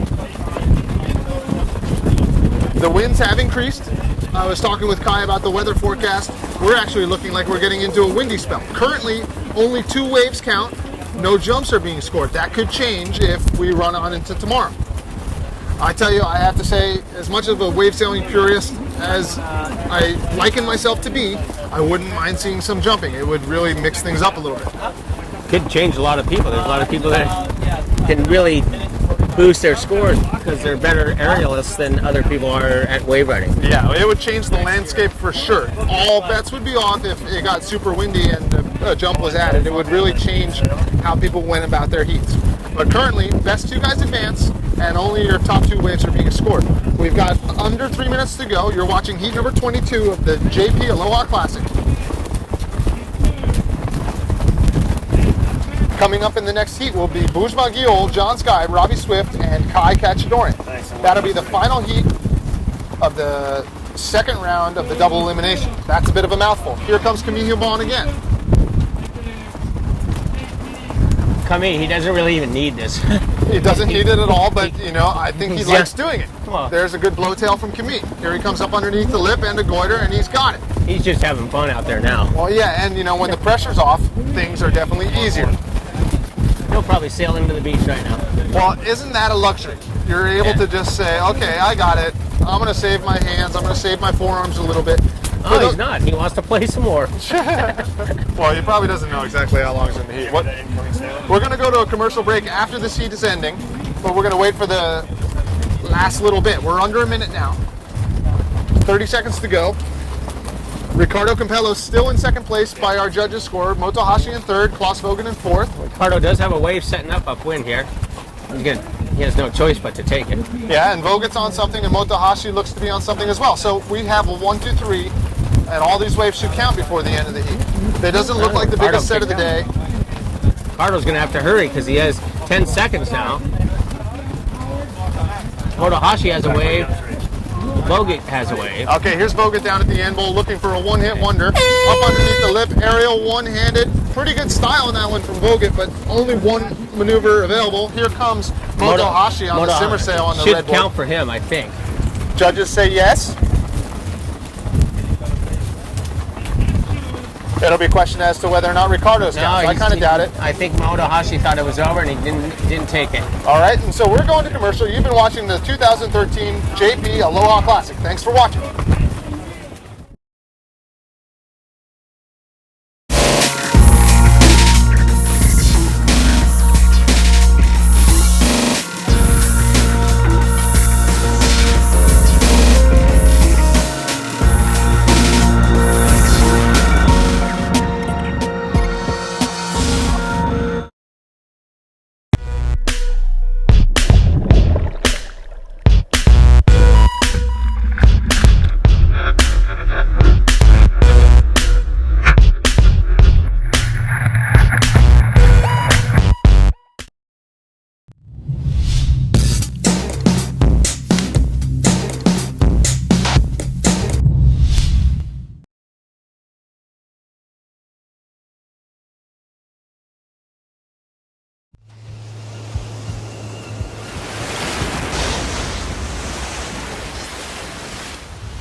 I'm Robbie Swift. My Maui Ultra Fins AX thruster.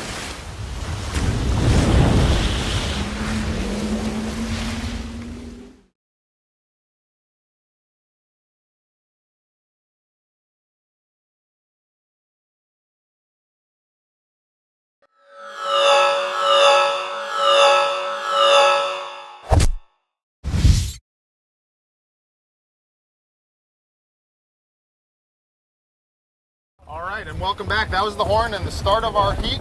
This is the final heat of the second round of the double elimination here at the 2013 JP Aloha Classic. Bujma Giol, John Sky, Robbie Swift, and Kai Katchadourian.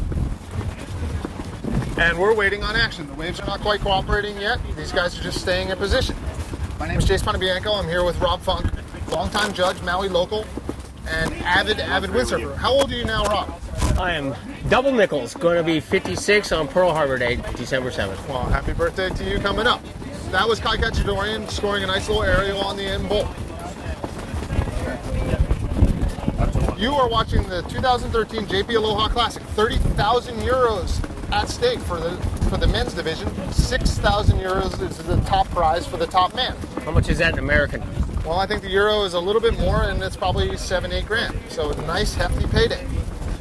If you haven't heard, the Chile event, which was on the board, has been taken off, and now the JP Aloha Classic will be the final event of the season, and will be giving us our world champion.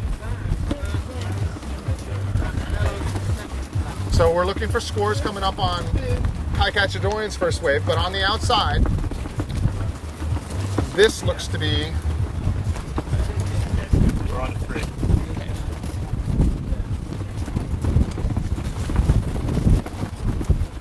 Okay, this looks like Robbie Swift on this way. Nice big aerial to start off his heat with. Oh, comes around the corner and kind of peters out on him. He's going to hit this little bump right in front, but I guarantee he's going to hit a goiter or something. And no, he doesn't, just a straight aerial.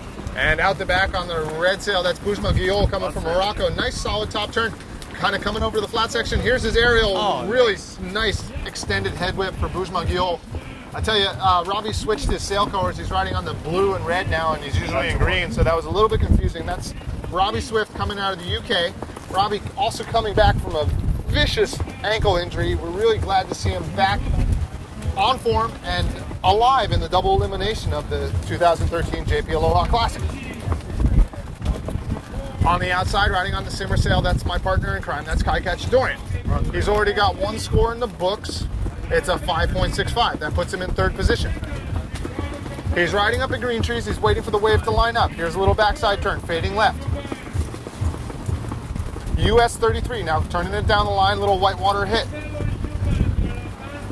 Kai hit a little wobble there too. Nice aerial for Kai. Yeah, he's able to pop an aerial with a little bit of amplitude at the end of that wave. That's another score for him. So, in the beginning of the heat, we have a little bit of a flurry. Here comes Boujma Guillol. No, excuse me. Check John that. Sky. Here comes John Sky. Oh. John Sky, that was a nice goiter. So we talk all day long about manufacturing scores. John Sky has got that goiter on lockdown, just as good as just about anybody else, and on a small wave, he's able to make it happen. He made the most out of that wave. So we'll keep an eye on that to see how a one maneuver wave is scored on the judges' scorecards. On the outside now, staying busy, this is Boujma Guillol. Boujma with the starboard logo at the top of his rig. He is another one of those fearless sailors, always fun to watch. Here he comes driving off the bottom. Kind of a check top turn and off the bottom once more. He's getting through the bumps. It doesn't look easy out there, folks. Here's his aerial, and just really not a lot to work with there for Boujma, but he's keeping it together. There's his best turn of the wave. Off the top there, yeah. It looked like he's going over a motocross track. Yeah, well, we've been talking about it all day. The westerly direction of this swell makes it so that the current doesn't have any place to go, and it creates this ripple effect all throughout the landscape here at Okipa Beach Park. If it were a little bit bigger, it might actually be a little cleaner. So we're hoping to see that Kai Cachadorian, who's on a set wave here, is able to get a wave that is clean and not bumpy throughout. So Kai, riding on the simmer sail, has got a wave that's more on the lower end of the playing field. Out the back behind him, that's that's Robbie Swift. Robbie Swift. There is a riptide going right through the wave, right at the end ball. Nice backside for Kai. Now Kai is real late here. We'll see what he does as the left-hand brake starts coming towards him and closing out. He goes through the white water and gets closed out. Out the back, this is Robbie Swift. And now he's got a nice line here, driving it off the bottom. Solid turn, big buckets of spray. It's smoothing out for him. The second wave of the set looks a lot better. Here comes Robbie Swift. He's got an aerial spot. Coming up underneath the lip. Doesn't work out for the aerial, but a second turn for him. Now at the back, this is John Sky riding on the RRD rig. This is a little bit of a scrounger for John Sky, but he's going to make the most out of it. He makes it rain out the back also. Nice little wave for John. And here comes another goiter for John Sky. Now, he doesn't pull this one out, but it was the same sort of spot. Didn't have a lot to work with, but he knows he's got that move, and if he has the opportunity, he will unleash it. Sure, looks like the wind has picked up quite a bit for this heat. Well, I tell you, I've been talking to Kai last night, and he said that the winds are supposed to increase as the week goes on. And if that happens, oh boy, imagine what would happen if Boujma Guillol was given a chance to have a jump score. But that's not happening, so I digress. Here comes Boujma's second turn.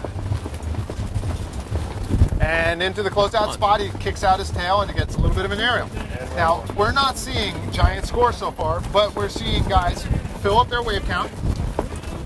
And currently in first position, 11.41. That's Bujman Gil. In second place, Kai Cachadorian, 11.27. So real close, 1-2. In third position, 10.37. Not too far behind. That's Robbie Swift. And in fourth place, John Sky, 9.43. So the judges gave him a 6.05, excuse me, on a single goiter attempt. On the outside, here comes Robbie Swift. Bang off the top. Nice top turn for Robbie. And he regroups and looking for an aerial spot on the end bowl. Here he is. Big aerial for Robbie. So John Sky was scored a 6.05 on that single maneuver wave with the goiter. He wasn't able to make it, and on the second one he got scored a 3.38. So there's the difference, folks, between a makes maneuver and a non-make. 3 whole points. We're having a great time sitting here watching some great windsurfing action at Hokipa Beach Park. We're on the left-hand side of the bay. The wind is definitely increasing. The waves are not cooperating as much as maybe you and I might like. Yesterday, the swell direction was a little bit different and looked a little bit better, Rob. What do you think?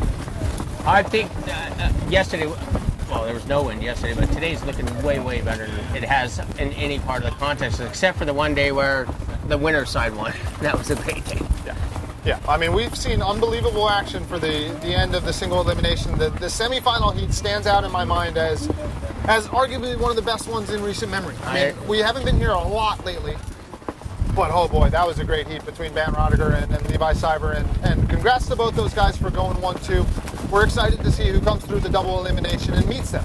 It is a tall order. To get through the double, you have to sail heat after heat after heat to get to the finals, to then have to beat the winner of the single elimination twice just to have a chance.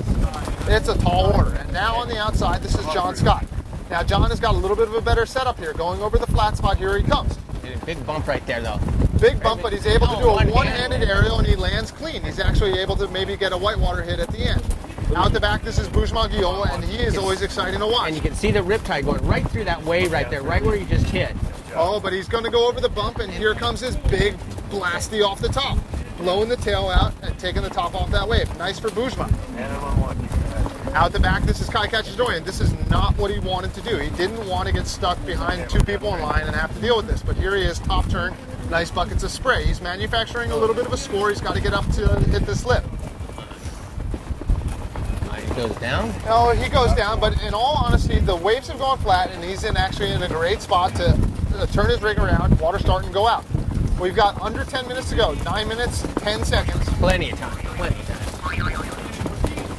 We do have a special guest on the beach today, too. Makana, 22-year-old monk seal, comes back to visit for the contest.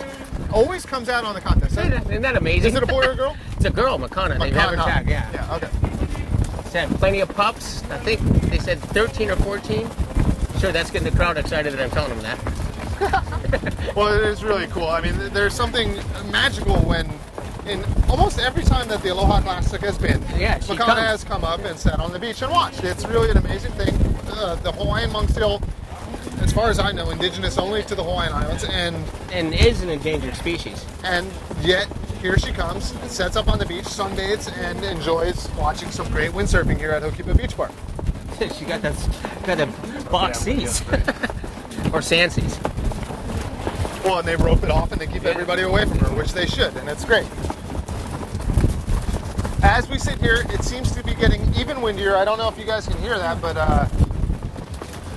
it sure seems windier now than it did earlier in the day. So we have a change in the scoring, though. We had, who was leading there? Lost it all. Okay, you have Bujman first, John Sky in second, Cachadorian in third, and Robbie Swift in fourth. But they're all within half a point away. Yeah, so exactly. Here comes John Sky on the outside, blasting over the back of the wave and coming down the line. Robbie Swift. Sorry, called that wrong. Here he comes under the lip, big top turn, but he's going to pearl.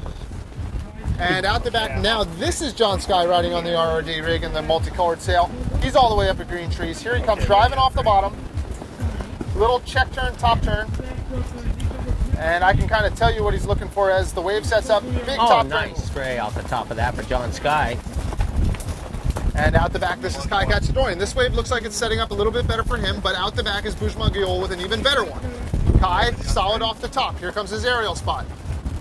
Looking for the floater. That's classic Kai Katsadorian. Out the back, that's Bujma Giol. He's looking for the end bowl now. He's a little bit behind the peak. He turns it down the line. He's got full speed. Big aerial with that head bob again. So, scoring opportunities for 3 riders. And hard to say who got the best of that exchange. I'm going to lean toward Bujma on that one. He had some good hits on that. And had the size of the wave. Well, the size of the wave for sure. Swifty's sitting out the back. He looks like he's about ready to pick off a little nugget. 6 minutes, 30 seconds left. Robbie Swift riding for JP. JP, the right stuff for Radical Action, our title sponsor here at the Aloha Classic. Thank you very much for your support. Robbie Swift coming off injury, had a broken ankle. Doesn't look the worst for wear. Here he comes. He's still charging. That's one thing Robbie will do all the time. Here comes his trademark goiter. Out the back, though. Out the back. Robbie Swift really needed that. Robbie's got a 5.65 as his top score. He's also got another solid 5 as his second score, but he's in 4th position. Everybody is knotted up here. Under a half a point is the only thing that is different between first and fourth.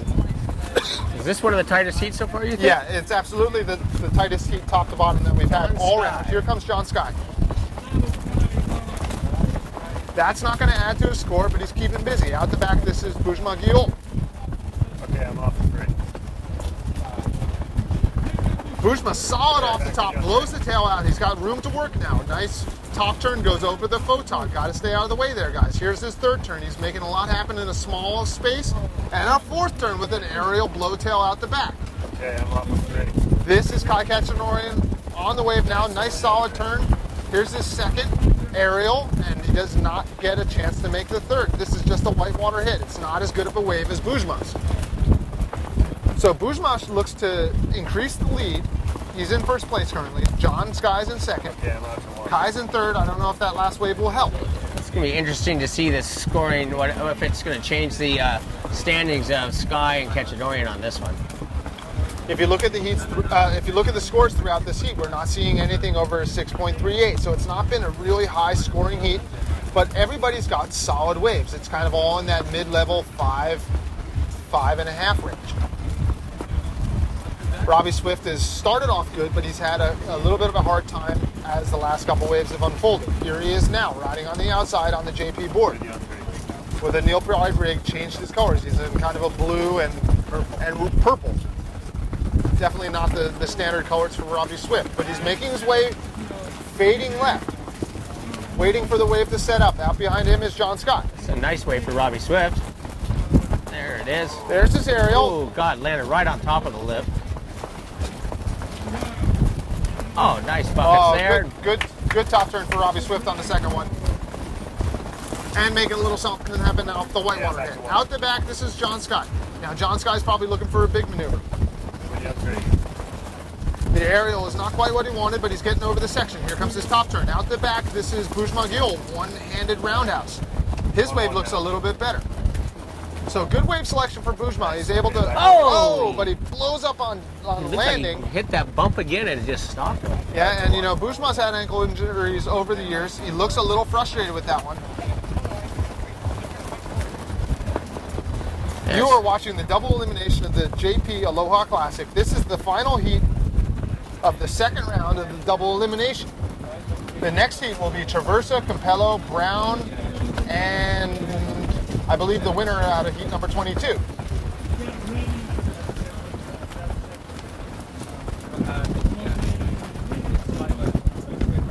So we're still waiting on some results to tell you who will round out the next heat of the double elimination. Here comes Kai Katsadorian. He's trying to stay in this double elimination, trying to keep his 20th or something crazy like that Aloha Classic title contention alive. 20 years of Aloha Classics. That's ridiculous that Kai Katsadorian has been with us this long and is still sailing this well. Absolutely. You know, Kai's a humble guy. He's not one to talk about himself too much, but you have to be impressed that he's able to mix it up with these guys after all these years. I don't know how old he is. He won't tell me. I'd guess that he's something over 40. 42. 42. 42 in December, 18th. So Rob Funk is divulging the secret information. Thank you, Rob. I'm sure he's absolutely horrified by that. 42 years old, but he's sailing well. Here comes John Sky at the end bowl. Really needs something to move himself up. Oh, I keep on doing that. That's all right. That's probably why you did it. Made him miss. No, but Swifty has had toothpicks on the last 3 waves that he's ridden. He's sitting in second place right now. He moved from 4th to 2nd. John Sky with a nice goiter into the open face way there. And So that's Kai Cachadorian right behind him. That's the second time he's done that exact thing. Here comes Kai, bang off the top. And trying to make the most out of this here. Not a big wave for Kai, so looking for the 360 on the end of that, but doesn't quite have enough to get around. But he's in a good position, 1 minute, 30 seconds. Still time enough for these guys to get another wave under their belt, another scoring opportunity.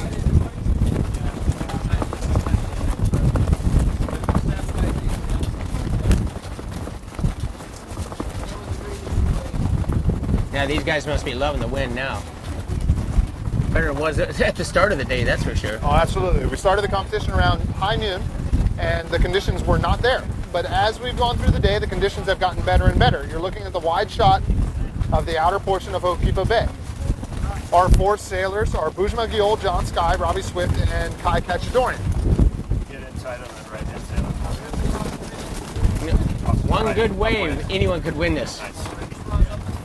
Yeah, the entire field is separated by under a point. This is Bujma Giol, our heat leader, coming from Morocco, riding on the starboard board and kind of bogging his way through a turn, but he's early enough that he's able to keep it together. Here comes Bujma, regrouping now, up off the bottom, solid top turn, redirecting, staying in the pocket of the wave. Bujma going over the bumps now.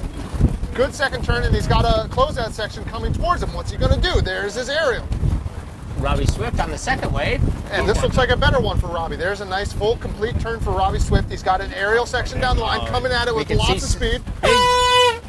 And there at the end of the heat, Robbie Swift, goiter off the lip and stomps the landing. Giant maneuver for Robbie Swift. That ought to shake things up drastically. That was a great heat. That's going to be the tightest heat I've seen so far today. It'll be interesting to see if this wave scores for Kai Cachadorian at the back. There's a big, solid roundhouse cutback. Here's his second turn. He's got a wide open face down the line. Let's see what he can do with it. There's his aerial. He's going for the floater, and he comes back in. Kai Cachadorian. Yeah, this wave is counting for Kai. Now, if this wave counts, and we haven't gotten the complete confirmation from the judges, that should add to Kai Cachadorian's score. So, Swifty with his last wave scoring 6.95 with that goiter. He retains first position. It counts. Yeah. And that's a huge score for Robbie Swift. I'm on one now. So we're going to lose Rob Funk. He's going to go judge some heats. We thank you for your service, Rob Funk. Thank you very much. Want to keep on watch? Yes, I do.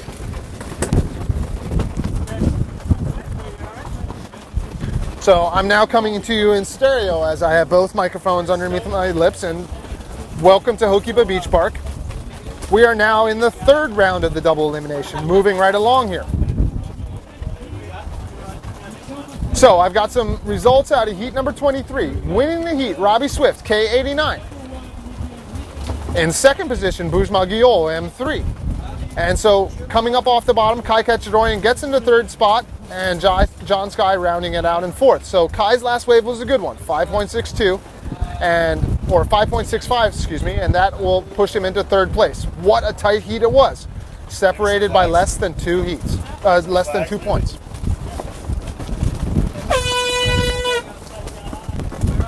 All right, you heard the horn.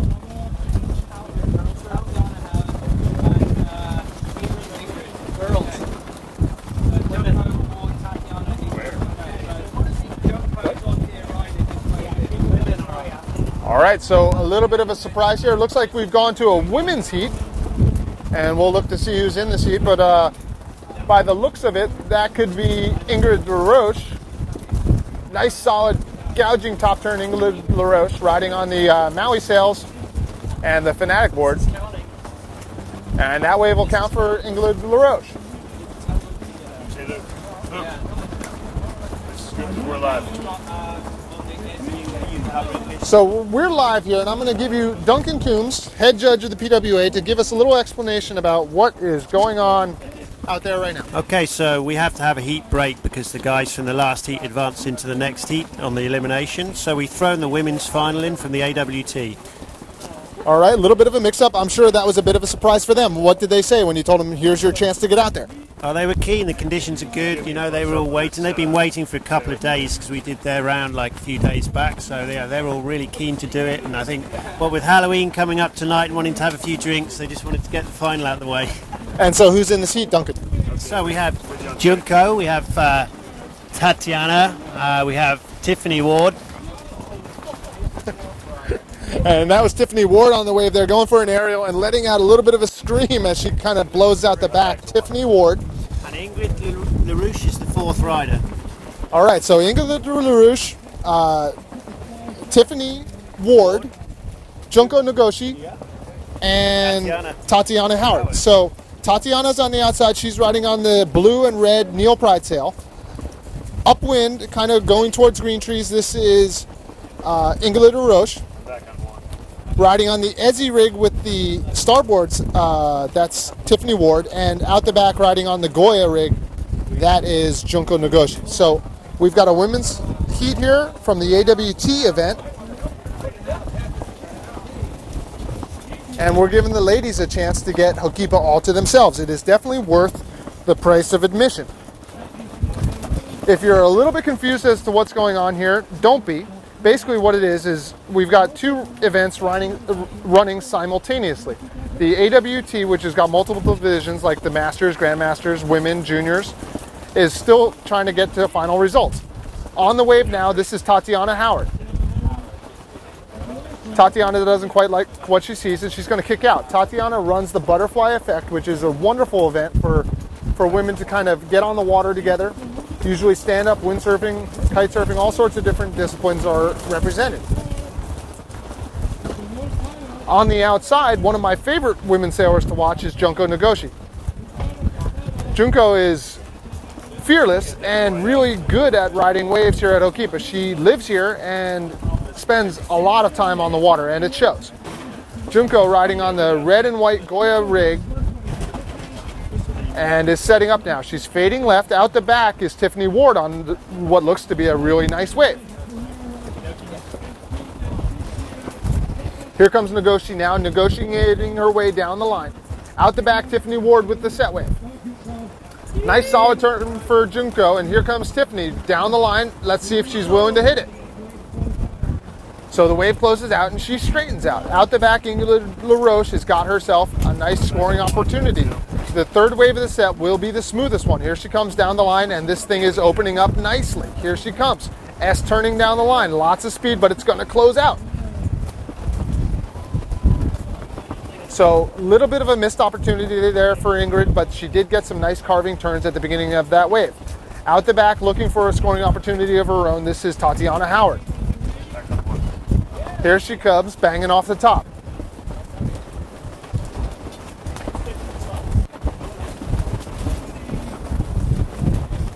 So as head judge Duncan Coombs informed us, basically we needed to go to a break here in the action of the PWA contest to allow for sailors who were in the previous heat to get a little bit of rest. The next heat of the double elimination will be Traversa, Campello, Brown, and one more sailor who we're waiting to find out.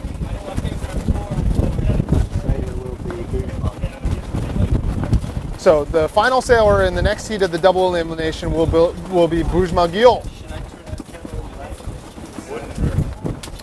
So coming up in heat number 24 of the double elimination, Thomas Traversa, Ricardo Campello, Marcilio Brown, and Bujma Giol. Major title implications on the line in that heat. Right now you're watching the JP Aloha Classic. This is the AWT portion of the event, the American Windsurfing Tour run by Sam Bittner. You're watching women's heat action between Ingrid LaRouche, Junko Nagoshi, Tiffany Ward, and Tatiana Howard. Interesting to me that we have three local sailors in the heat and Ingrid LaRouche, and Ingrid looks really on form. Ingrid being the only one who doesn't live here most of the year. But it doesn't look to be a problem at all for Ingrid.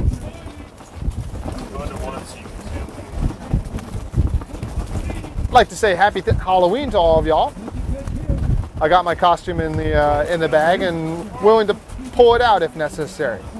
On the wave now, this is Tiffany Ward's second turn. Nice bucket of spray. Redirecting it back to the critical section. Out the back, this is Junko Nagoshi on a good one. Come on now, Junko, up to the top. There she is, up off the top. Riding on the Goya rig, trying to get around the whitewater section. There is a little bit more to work with if she's willing to chase it. She's not.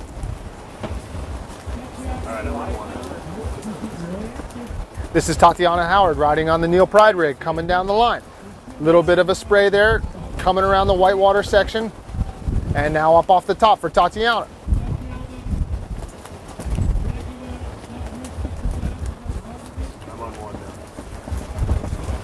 This might be a good time to thank some of our sponsors. JP, the right stuff for radical action. Thank you very much for being the title sponsor of the JP Aloha Classic. Be sure to go check out Adventure Sports in Kailua Town if you're looking to find that gear. They've got it. I'd like to thank the County of Maui. This has been a real close heat. You're watching the women's division. Junko's got the highest wave score. She's holding a 5.7. Duncan Coombs giving me the update as we speak. About 10 minutes to go now.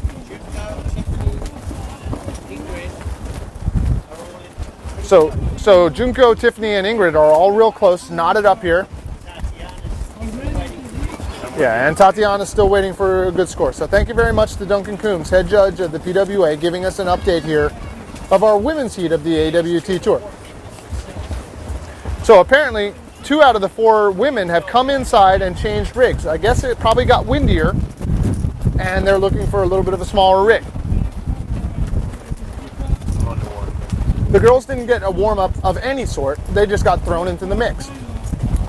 So again, if you're wondering why you're not seeing the double elimination of the PWA World Tour, it's because 2 guys from that last heat advanced, and one of them is going to go into the next heat, and we couldn't have them go back to back to back. So we took a little bit of time here and we put the women out there and gave them their shot at it. And it's been a good heat so far.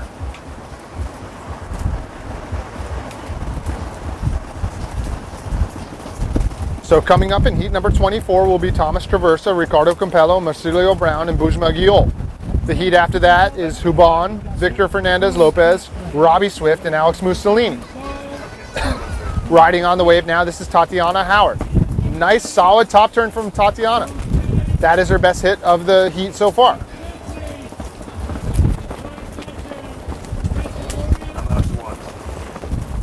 Thank you for the Red Bull. Staying at full power here. My name is Jace Pontebianco. I'm from Poor Boys Productions. Been lucky enough to film at Hokipa for a long time. Been lucky enough to live here and sail here for even longer. Kai Cacciadorian, my main man, is back with me now. He had himself one heck of a heat. I have to say that I am impressed, Kai. You fought till the very bitter end. And I don't know if you know this, but you were in 4th position, and that last wave that you were able to find at the buzzer allowed you to sneak into 3rd. So I like that. Good job on that, Kai. I'm proud of you for fighting to the very end. It was a close heat. It was one of those heats. Not my best heat. And you know, that last wave definitely played in. Everybody's gnarly. Hats off, you know. Hats off to Swifty for pulling that through. Keeping your year-end result alive. I think I can get no praise and no disgrace, really. Well, I'm proud of you. Thank you. I'm proud that you've done this for so long. And that you've been doing it well. But did you see the goiter from Swifty at the end? No, I sure didn't. Well, it was amazing, and without it, he would not be in this contest and alive right now. Really? So that was the difference, huh? Right, it was. But right now, on the water, in case you were wondering, this is the AWT women's event. On the first wave of the heat, this is Ingrid LaRoche, and out the back on the set wave, this is Junko Nagoshi. So both girls going 1-2. Junko Nagoshi on the bottom of a crowning Hokipa nugget. Our reigning queen of Hokipa here for many years. Junko's not, you know, doing full charge mode yet. She's playing it really within her limits, and that is how to do it today. Another end of things is Tiffany's going to be going full bore here, and we like that attitude too. I think she's going to really please the judges here with a super huge attempt of some sort. Oh my God. Happy Halloween, Tiffany. Maybe not on someone else's gear, huh? Well, apparently 2 out of the 4 girls came in and changed rigs. So she might be riding Kevin Pritchard's rig right now. Ah, yes. Looks a little bit like that. Quite possibly. Any which way, that was a reeling Hokipa monster, and would have taken some cojones to hit that one. That was a bit of a scary spot. So on the outside here, this is Tatiana Howard, Butterfly Effect, riding on the Neil Pride rig. Kind of a slopey top turn there, but she's got an end bowl hit, and here it is. Nice top turn for Tati. Oh, it's a big playing field here, but the sets are few and far between here, Jace. It is a cruel game of wave selection. Not everybody's going to get the same looks. I'm sitting here just going, how can you take command here? Being able to take command in a heat like this is being able to luck into those set waves and then capitalize on your opportunity. And that just doesn't happen on its own. It's a really hard thing to do. Well, I think luck is a very minor factor in it. I liken it to hunting in a lot of ways. You know, you got to know what you're looking for. You got to be able to read the signs. You got to make your own luck. Yeah. And be patient. Best guys do. Got to be able to be patient. Got to be able to have faith that there's a wave coming. You see some of the guys getting a little impatient riding insiders. We're all guilty of it. Well, and aware. I think aware would be a good word to put there too, yes, because yes. you need to be aware of how much time is left, what your competitors are doing, what they need, and what you need, and how much time is left. That's a lot to be thinking about while you're trying to hit the lift. Very good point. So you might be wondering why we're doing the AWT tour right now. It's because we needed a little bit of space, a little bit of time to allow our competitors out of the final heat of the second round of the double elimination to rest. Because we're going into the heat number 24. That's coming up next. Thomas Traversa, Ricardo Campello, Marcilio Brown, and Bujma Guiol. Big title implications there. 3 guys who have all got a shot, maybe even 4. I don't think Bujma's in the title hunt necessarily, but he's not completely out of it. He's on tour. So big title implications. Exciting stuff to watch here at the 2013 JP Aloha Classic. Thank you for joining us. Glad to be here with the live broadcast. Kai, it's been fun. It's been such a mix of emotions for me in the sense of, you know, being a spectator up here, being a competitor out there, and then seeing the cast of characters. You know, hats off JP, Jason, wherever you are watching this, hopefully still awake somewhere. Thanks again, mate, for helping sponsor this and being the consummate professional you are. We wish you were here. A lot of people we could say wish you were here. I'll get into that right after this heat because I definitely want to pass on some hard-earned thoughts here after this is over with Tatiana Howard and Ingrid LaRouche kind of in syncopation doing their turns on different parts of the section. Ingrid LaRouche going rail to rail, trying to take command of her opportunity to be in this final for her first Hokipa win. And Yuko Nagoshi holds these titles and takes command of these contests by playing it very patiently. Yuko still is very much a force to be reckoned with out here. And she's proving it by being very selective with her wave count, making sure she's on the best wave she can be in. And here she goes, off the bottom with classic style, grabs wide, gets her stride going. She's not going to make the most of this wave. It's a one-turn wonder with a little bit of a whitewater hit to boot. Yuko making a good case for her advancement here. Is this the women's final? It is the women's final. I say advancement. This is all the marbles, you guys. And, you know, you think about people who've been here before. Well, Ingrid's been here before in various different phases of finals, but not on a PWA final. New territory for her. Really interesting that these girls got thrown out here right now. I mean, they didn't get a warm-up. They really didn't get much of a heads-up warning that they were going to be thrown out there, but they've been waiting for the so they got to be happy to get on the water, and the conditions aren't bad. Here comes Tiffany Ward, bang off the top. And a little bit of a whitewater hit. She hits it with attitude, Jace, and Tiffany's one of our wild characters out at Hokipa. You see her, you hear her before you see her. She let out a scream on her first wave. I enjoyed that. It gave me a little bit of a chuckle. It'll never be Hokipa without Tiffany yelling around there, and we really appreciate her energy.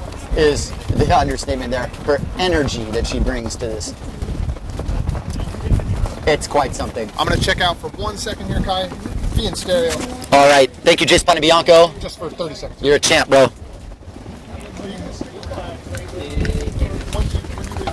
Hey, what happened to that pepperoni pizza I ordered? Ah.